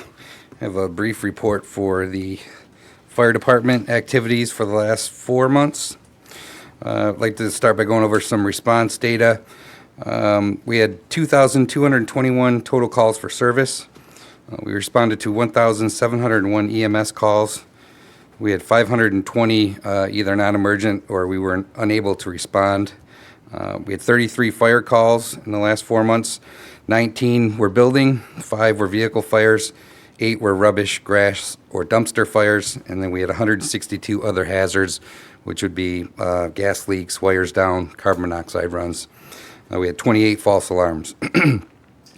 Shortly after becoming chief, this council had expressed some interest in knowing how many mutual aid runs we did each month. We made that a priority in our reporting. We've got some accurate data to start reporting from here on out. We gave mutual aid to other communities 8 times in the last 4 months. We had 6 for fires and 2 for EMS runs. We received mutual aid 23 times, 10 for fires and 13 for EMS runs. And we had 3 civilian fire-related injuries and 1 fire fatality in the last 4 months. The Fire Code Enforcement Team has continued working hard on ensuring all the businesses in the city of Lincoln Park were safe for the citizens, patrons, and employees. The Fire Code Enforcement Team completed 171 inspections, 14 certificates of occupancy. The fire inspectors have completed over 50 hours of continuing education credits and have all renewed their state licenses. We've also added 3 additional members to the Fire Code Enforcement Team who just received their state licenses and will be completing their training shortly, and then they'll be assisting with the inspections. Departmental training, we always focus on trying to get as much training as we can. Each month, every person on the department is required to complete online training as well as their continuing education credits to keep their medical licensure current to state of Michigan requirements. The following are some of the training classes that have been completed. Everybody has gone through and been recertified for advanced cardiac life support. We've continued education training topics such as EMS response to active shooter incidents, managing the pediatric cardiac arrest, managing chronic care patients, treating patients with kidney and liver disease, health and wellness for EMS workers, amputation and hemorrhage control, and treatment of anticholinergic overdose. 2 people will be attending fire fatality investigation training next week in Saginaw, and we have 2 new hires that will be attending driver's training for fire apparatus and must complete an obstacle course required by the state of Michigan, and they'll have to do that on every fire truck that we've got. Operational, All department self-contained breathing apparatus have been certified during their annual safety inspection. The masks have been fit tested to be compliant with NFPA 1852, which is a standard for the care and maintenance of SCBA's. All the fire department hose has been tested and evaluated for compliance with NFPA 1962, which is a standard in care for fire hose. And all of our ladders just were inspected and deemed compliant with NFPA 1932, which is a standard in care for fire operational ground ladders. We also just finished our EMS agency inspection through the Michigan Department of Health and Human Services, Bureau of EMS Trauma and Preparedness. We remain compliant. We had a few things that we had to fix. Basically, they came in and they went through all of our record keeping, went through all of our training, made sure we were compliant with everything that the state requires. There was a new addition that we had to scramble to get complete. Any agency that generates any kind of medical waste or hazardous materials has to register with the state as a hazardous materials agency. We paid the registration fee and we received our certificate in the mail today. But just showing our registration allowed us to be compliant. We've hired 2 new firefighters, Cody Proctor and Andrew Troger, since my last report, and are currently backgrounding a 3rd candidate. All 3 of these are safer positions that have been unfilled up until this point, so we're bringing our staffing more in line with where we were hoping to be. And last but not least, the fire engine that was scheduled to be delivered by the end of this year is scheduled to be completed earlier than expected and is projected to be finished by the end of the summer. So we're hoping early fall we'll have that in service. So keeping our fingers crossed. And that's all I have for you this evening. If anybody has any questions. I just got a question through the chair, if I may. Could you send me a copy of your report that you just gave? Sure. You know, please. And question, the old Windstar fire vehicle, I see it sitting there. Are we doing anything with that? Or Yeah, I just spoke with the city manager. So I'm going to put a resolution forward for our oldest fire truck and the Windstar to be auctioned off or sold or whichever is more appropriate. Thank you, Your Honor. Yep. Thank you. Anything else for the chief? Thank you, sir. Thank you. Now move to citizen communications.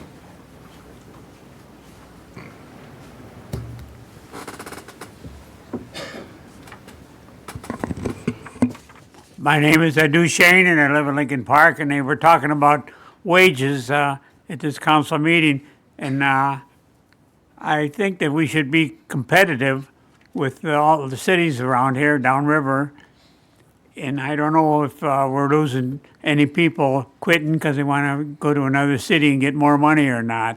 I'm not, I don't hear too much about that. Generally, it's the policemen or firemen, because I think the city of Detroit was yelling, they were training all these firemen, or policemen rather, and after they'd train them and they'd get a year or two seniority, they'd quit and go to the suburbs to make more money. So I hope that we're having competitive wages and other benefits to keep our people there, because it's more expensive to keep training people and having them leave to go somewhere else to get a job. And I remember years ago, when you hired people, you could ask them if they lived in the city, and if they didn't, you didn't have to hire them. They could say, well, we're going to hire somebody who lives in the city. Then Lansing come along and changed the rules. You could live in, you couldn't use that as a criteria for hiring people. And I remember our representative come to our city council meeting and explain why she voted for that law in Lansing there. I forget what the reasons were. But now you can't use that anymore. Now for the small city, they can make their own, used to be able to make their own regulations, and you know, they didn't have a big pool to choose people from. But a big city like Detroit was years ago, they had 1 million people there, they could use that very effectively. If you want to work for the city, live here. But that's all gone now. And then I think I read in the paper that they were offering policemen to move back to the city and giving them some kind of a deal on a house or property or something and try to get them to come back. So it's good to know that a policeman who's protecting you in the city just lives a block or two away. It makes, I think, it feel a little better. And this liaison thing, I'm not sure when that's going to go into effect. They talked about it tonight, but I didn't quite understand. Through the chair, could somebody explain when it's going to go into effect? Well, go ahead, Matt. Well, the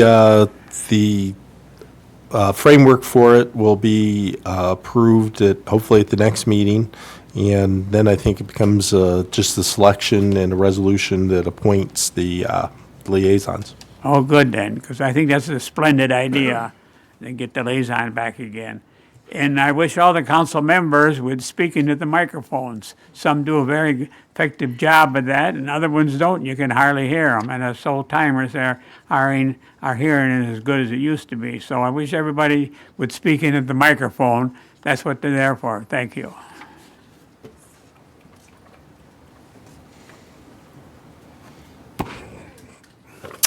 Chris Darzinski. Okay, steak and chicken dinner this Saturday, June 22nd at the VFW Post, 552-1125 Ford Street, corner of Fort and Monty, 4 to 7 p.m. And that's $10. That's a good deal, so come on out.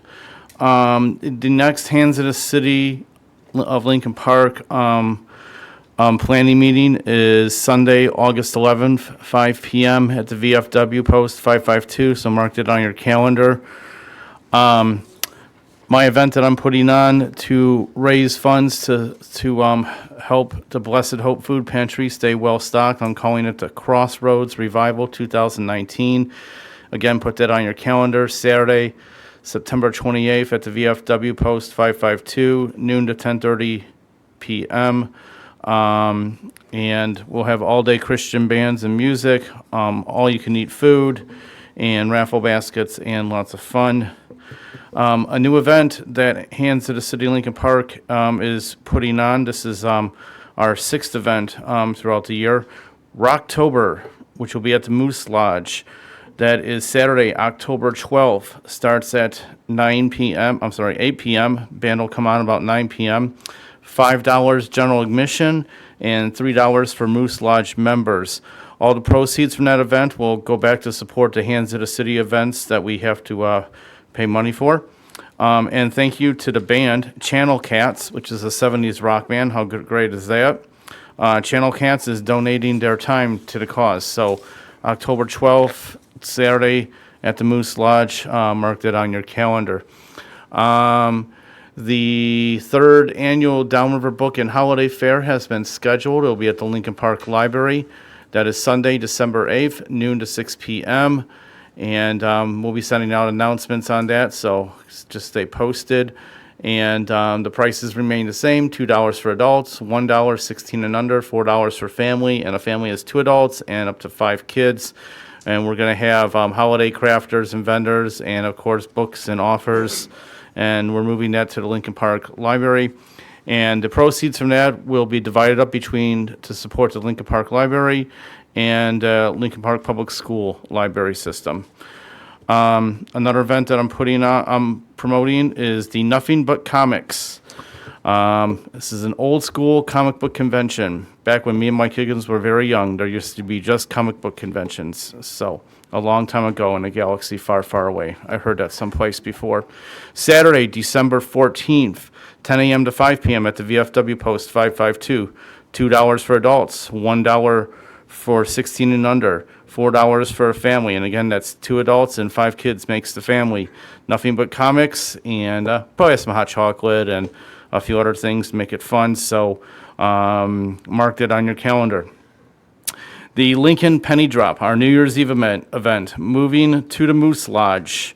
This is our 5th annual year of doing a New Year's Eve event where we drop a Lincoln Penny at midnight. And the band, yes, Detroit Rock City, a KISS tribute band. This is a premier band.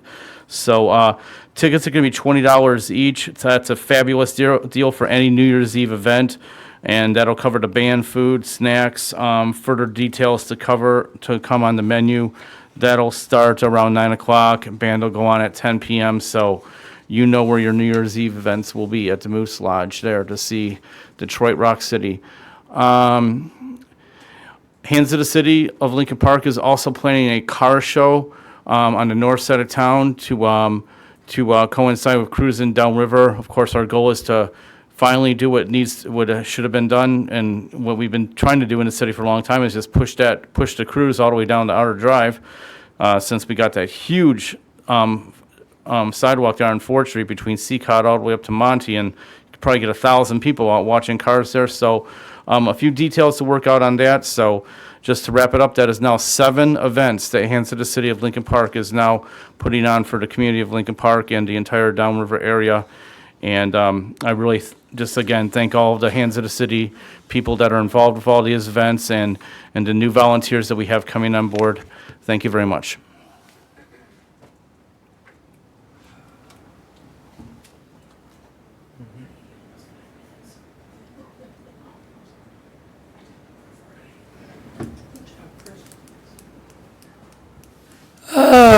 Good evening, Mayor and Council. Cliff Eberts. Just curious, I talked to Matt a while back about the 4 maples in front of my house, and I got a call from someone in the city. They took the spray paint off my maples and said that there was nothing wrong with them. I've seen trees in better condition than the 4 in front of my house that are scheduled to be taken out, and mine are in horrible shape.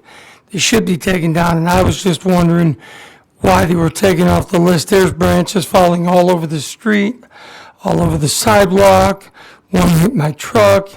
God help if there's a strong windstorm and those trees come down. And second thing, I see they're redoing the White Castles. Looks nice what they're doing so far, but White Street on Fort going all the way down past Electric, it's horrible. It looks like a war zone. And when you drive down there, that suspension on my truck, good Lord, you can feel every pothole because they're so deep. They need to get somebody over there to pave that over, fix that, because that has been that way for a long time, and it really needs to be fixed. And if you can find out and get back to me, Matt, as to why they took my trees off the list on Charter Street, I'd love to know. Thanks.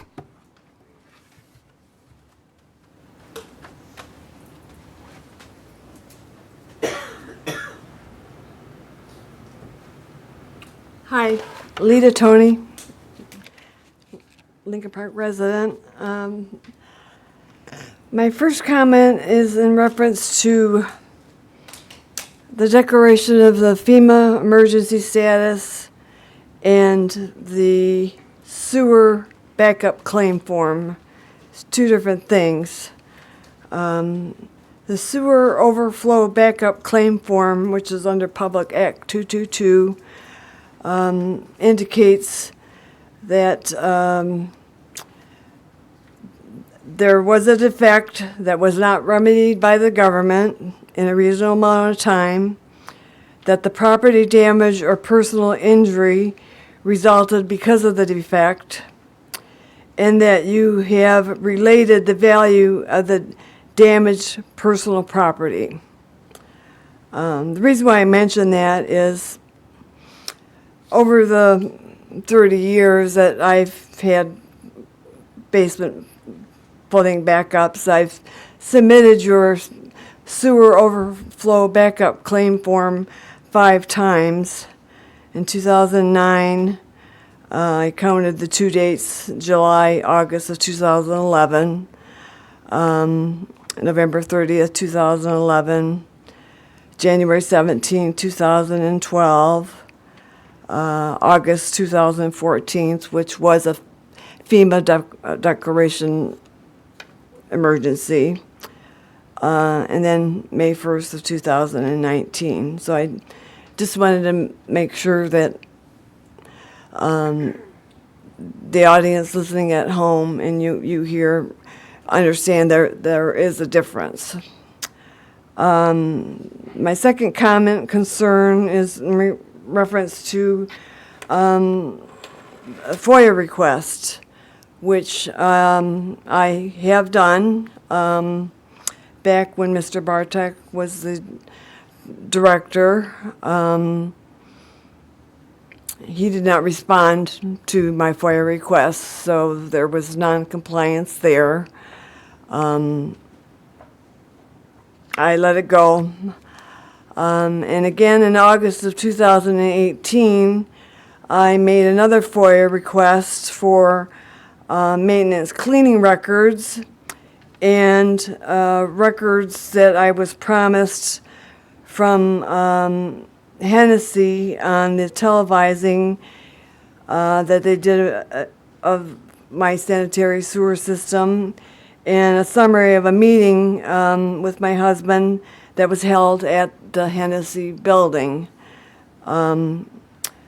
I met with Mr. Koppler on March 25th, well past August of 2018 when I made my request. And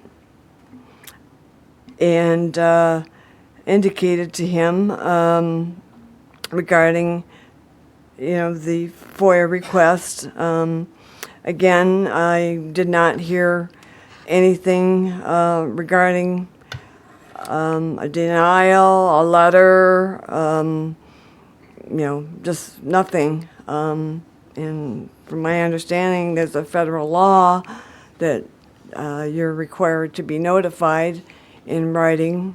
So I just wanted to throw that out there, and my concern was that, I was told that the monthly cleaning requests, someone made the decision that was no longer going to be done. And since the early 90s, through 3-4 different people, there was a monthly cleaning done on the system.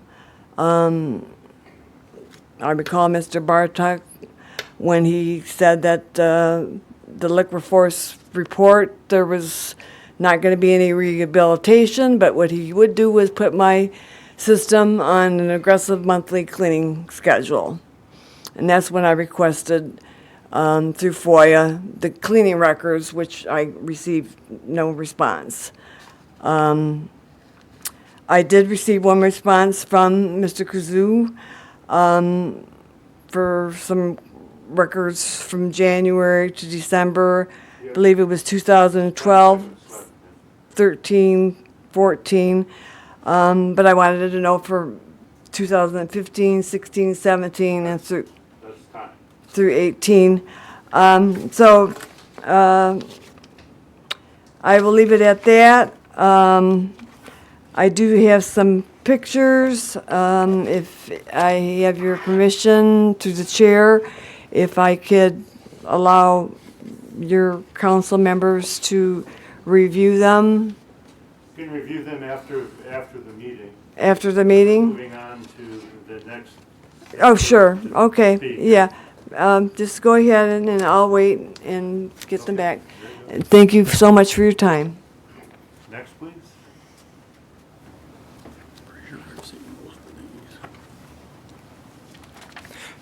Jason Bear, Lincoln Park resident, and I'm also a proud member of the Hands of the City Lincoln Park volunteer organization that Chris spoke so eloquently about. And as he mentioned, how many different events that we are tackling this year. I'm one of the new volunteers that just joined at the beginning of this year, trying to help do our part to make Lincoln Park a downriver destination. And I just wanted to bring up to help support our Lincoln Park Memorial Day Parade. We are currently doing a raffle ticket drive that many of you on council and the mayor have already purchased tickets for. I appreciate that. And if there's anyone in the crowd that would like to purchase raffle tickets or perhaps start selling raffle tickets for us, just please come see me after the meeting. We are a very dedicated group of volunteers that have been meeting throughout the year, trying to put on several new events that we have not done previously. And I have very much enjoyed my time on the Hands of the City organization, and I'm really looking forward to seeing what we can do going forward and pulling off all of those different events that Chris talked about. Thank you.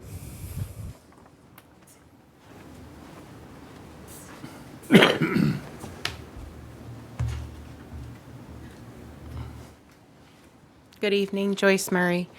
I just wanted to express my concerns a little bit about using U.S. lawns for the center meeting in Fort Street. I don't know if any of you guys have driven by any of the parks lately, but they're mowing, but they're not doing any weed whipping or going in between trees or around the poles. If you go by Council Point Park, there's a good 30-foot section that hasn't been mowed in probably 2 or 3 mowings. I drive by 3 to 4 parks on a daily basis, and this is a consistent thing that I'm seeing. So I hope that it's just the rainy season and that will get better. But that's something I'd like to watch for, because if they're going to do that on Fort Street as well, how is that going to look to the travelers that are coming through our city? So please keep an eye on that. I also wanted to bring up the fact that there's been a lot of complaints lately about GFL. Again, I'm thinking maybe it's just getting back into the yard waste, but people have not had their yard waste picked up for 2 to 3 weeks at a time. Garbage is getting missed again, a lot more than it has. So these are also concerns of the residents. So if you could please make sure that we reiterate to GFL, they got to pick up both the yard waste and the trash. And I bring that up because we're going to be starting recycling in September. So is that going to cause even more issues? Are we going to have 3 times the amount of complaints rather than the double complaints?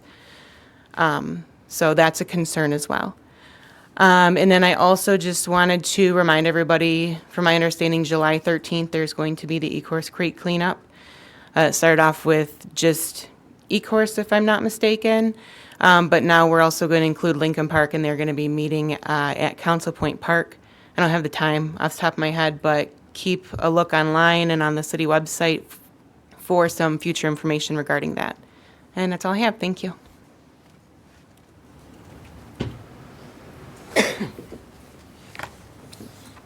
Seeing no one else move forward, we'll move on to oral reports of mayor and council. Council President Breeding. On Saturday afternoon, came by City Hall, and there were 7 students and 2 supervisors are out there. And of course, James in his fancy Bermuda shorts and doing the planting out front. And then Lillian and her son came by, and this old lady directed Lillian to start pulling weeds out of the flower boxes in the front, because I didn't want to bend over. But anyways, it was very nice to see these young people out there. School is out. They didn't have to be there. And the ground out front is terrible. They had a terrible time even putting the shovels in the ground because it's not very nice soil. So hopefully the plants will survive. They're supposed to be drought resistant or whatever, but the way it's been raining every weekend, I don't think we have to worry about that. But it was very nice to see all of them out there, and I want to thank Lillian and her son Andy, who were out there working real hard. And I think with that, I'm going to yield my time because I see Carlos has got pages of reports over here. Oh, yes. I'm done. Okay.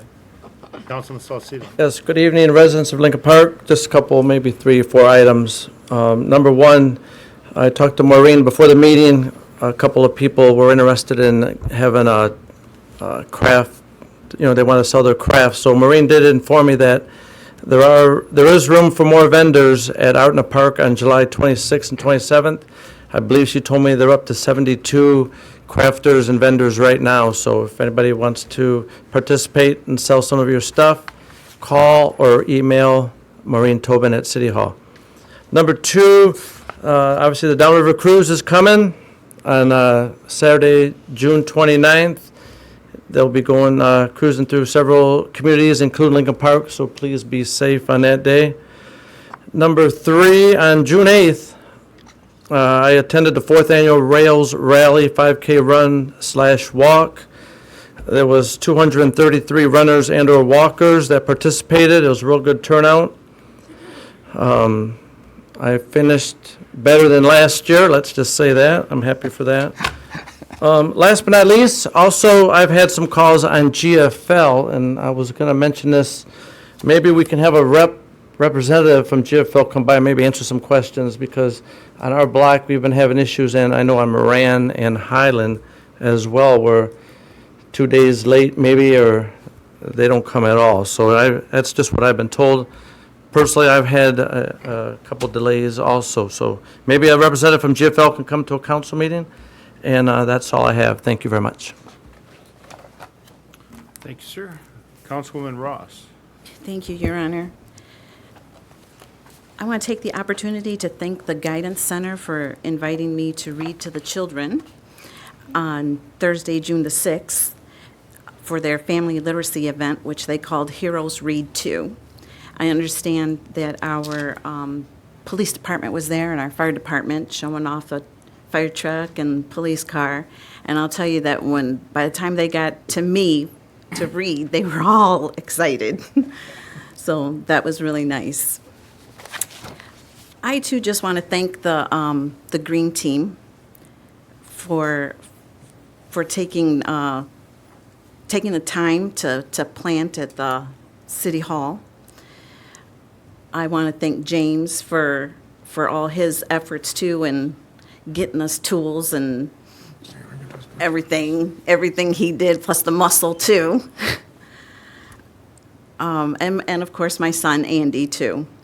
We had a very, very lovely, amazing group of hardworking young people. And I'm not ashamed to admit that I was the oldest person there. But a big thank you to Miss Emily Sismas and the Green Team, James and Andy.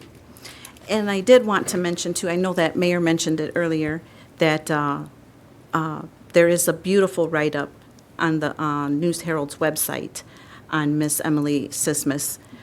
She's the co-founder of the Green Team, and she's also received a couple awards. So I think it's very nice to recognize the accomplishments of our schools and our teachers and our students, because they are too a big part of our community. So just keep up the good work. Thank you. Councilman Higgins. Thank you. I had the honor of going to the Cops Care picnic breakfast the other day. The pancakes, I will tell you, were great. But it was just, once again, our police officers showing what they care and then giving back to the community. And I'd like to thank them for all the work that they do on and off the job. Their job never ends. I'd like to remind everybody about the concerts in the park every Thursday. This Thursday, we're going to have something special. It's a man who was on American Got Has Talent. He's known all over the country, but he came from this area. And I'd like to remind everybody also, due to the wonderful weather we've been having, that if it's raining that night, we go inside. So the concerts go on inside. So still show up. I'd like to thank the Green Team, which has already been done several times tonight, but the front of City Hall looks absolutely amazing. And keeping that in mind, that the kids did this after school let out. And that segues into all the kids are out of school now, so please, while you're driving around town, avoiding the potholes, please try to avoid the kids too. Because they run on the street, they don't care. They're chasing their ball and they don't even care what they're doing. But please be careful. And lastly, it's the day after Father's Day, and in remembrance of my father, I would just like to remind everybody that we have the recycling bins behind the library. Please bring your papers in. Thank you. Sir, Councilman Kelsey. Thank you, Your Honor. Just a few quick notes. We just recently had a proclamation for CERT Week. And I just attended the CERT meeting, and I want you to listen to some of the things they do besides the stuff that we talk about here. They did the ice show, the 2019 Skate Company Ice Show, May 3rd to May 5th. They did the Cinco de Mayo Festival, May 4th. They did the Memorial Day Parade on May 19th. 2019 Lincoln Park 5K, they were there. They're going to be at the Lincoln Park Days event in August. These people are dedicated. They come to all these events to help out. They help out with the people that are going there. They do for closing the streets and all that.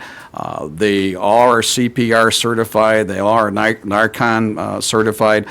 These people put a lot of dedication to come to all these events that I'd name, plus a ton of other ones. Plus they meet to keep their training up. So when you talk about volunteers, we have a lot of dedicated volunteers in this city. And just, you might not see them, but when you turn around and you're at the events, you sure enjoy the benefit of what they do. The next issue is kind of a neighborhood issue, is my neighbor came to me and he's got raccoons in the city tree. And he wanted to know what we could do about it because he has small dogs, and the neighbor on the corner, I guess this goes through the mayor to John, is what they can do about the raccoons. There's 10 babies and a raccoon mother in the city tree. And he was asking to me, do we have traps? Can we send somebody over there? And I guess through the chair to John, I'm asking, what can we do, or what can he do to make sure that his dog and my dog don't end up in somebody's lunch? Okay. Do you have an address? Yes, the address, it's actually in 1694. It's a corner house. It's actually in the tree, on the city tree in front, right in front of it. Yep, on Riverbank, yes, sorry. Okay, that's what I would, thank you. And the police chief is writing that down because Okay. he'll be delivering that tomorrow. Okay, all right, that'll be something. Not the raccoons. He'll be delivering. And I don't know if most of the council got it, but I sent a Beaumont request that went out about, they wanted to sit down with some of the council and show what they're doing in Dearborn. I don't know if the council got it or not, because I've been having some computer problems. So what I'm going to do is give the email to Matt, and he can make copies and put it on your boxes, because it's got some dates, explains everything. It's a lot better than me explaining everything up here. And when I go to the downriver Crystal Gardens there, they have the Southwestern Chamber that always has meetings, and they have different events and stuff like that, different speakers and all that. And they're going to have one on the issue of the, I think it's the roads, or the insurance they're going to talk about this time. Anyways, down there I met up with some of the people that partake in those, and one was a Beaumont rep for our area. And he was talking about getting the cities more involved in Dearborn, because Dearborn's where they're kind of headquartered at. So anyways, I'll give the email to Matt, and he can make copies and give it to everybody, and there's dates in there, and decide what you want to do and all that stuff. The last thing is I think for Lita Tooney, we need to get some kind of report back to the council on some of these issues. The FOIA issue, the issue about the problem with the sewer thing, and I know there's been a lot of discussion about this, but I would suggest that the council support a issue or a process to have the Ryan or somebody from Hennessy and John get a report back to the city on some of this stuff, only so that we can clarify some of this stuff. And I know some of it's been addressed, some of it has been addressed, but I think it's time that the council, and that's, I think, why she's here, that the council all hears it, because we're all a body, we all work together, we're all sitting here. So I think that would be good, and I don't know through the chair if we need a support for that, but that's my, not motion, because I can't make one, but that's my process. I think we need to get report back to the council within 30 or 60 days and get her some resolve as far as what happened or whatever, or what did get resolved. With that, I'm sorry. I'm sure that something okay. Mr. Copper can facilitate. With that, I'm done, and thank you very much. Okay, thank you, sir. Councilman Parkinson. Thank you. I'll echo Councilman Kelsey. The volunteers do a lot of work in this city. Thank you very much. Everybody talked about they'd like to get involved in the city. Call, give them your name and your phone number, get sent it on the city website. Call Chris Darzinski. There's plenty of room for more volunteers, and I really appreciate it. It's been on social media that there's cable wires laying in the yard, and if somebody's saying, oh, just cut them. Please don't cut the wires. You don't know if those are live hot wires or not for sure. I hate to see somebody get electrocuted thinking it's a cable wire. I say, call your cable company. If they do nothing, then call the city manager's office and give them your address and tell them that you want them out of your yard. I was glad to see the roads come up today. It's about time we get a good thing going on the roads. And I see signs on the telephone poles. They're illegal. I think if you see a sign on a telephone pole, you should call and report it. I know I've reported one a couple different times. And if it's their next council meeting, I'm going to blow a cork. So, thank you very much. Thanks, sir. Have congrats to the Rotary Club for the Cops Care. They're the ones that basically put that all together and made that happen. And I understand that they've raised over $1,200 to that. So kudos to the Rotary Club for a job well done on that. And also congratulations to Chief Waters, who graduated from the FBI Academy successfully.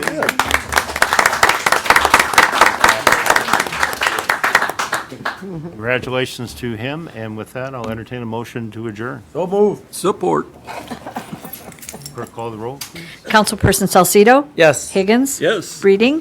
Kelsey? Yes. Parkinson? Yes. Ross? Yes. And Mayor Carnes.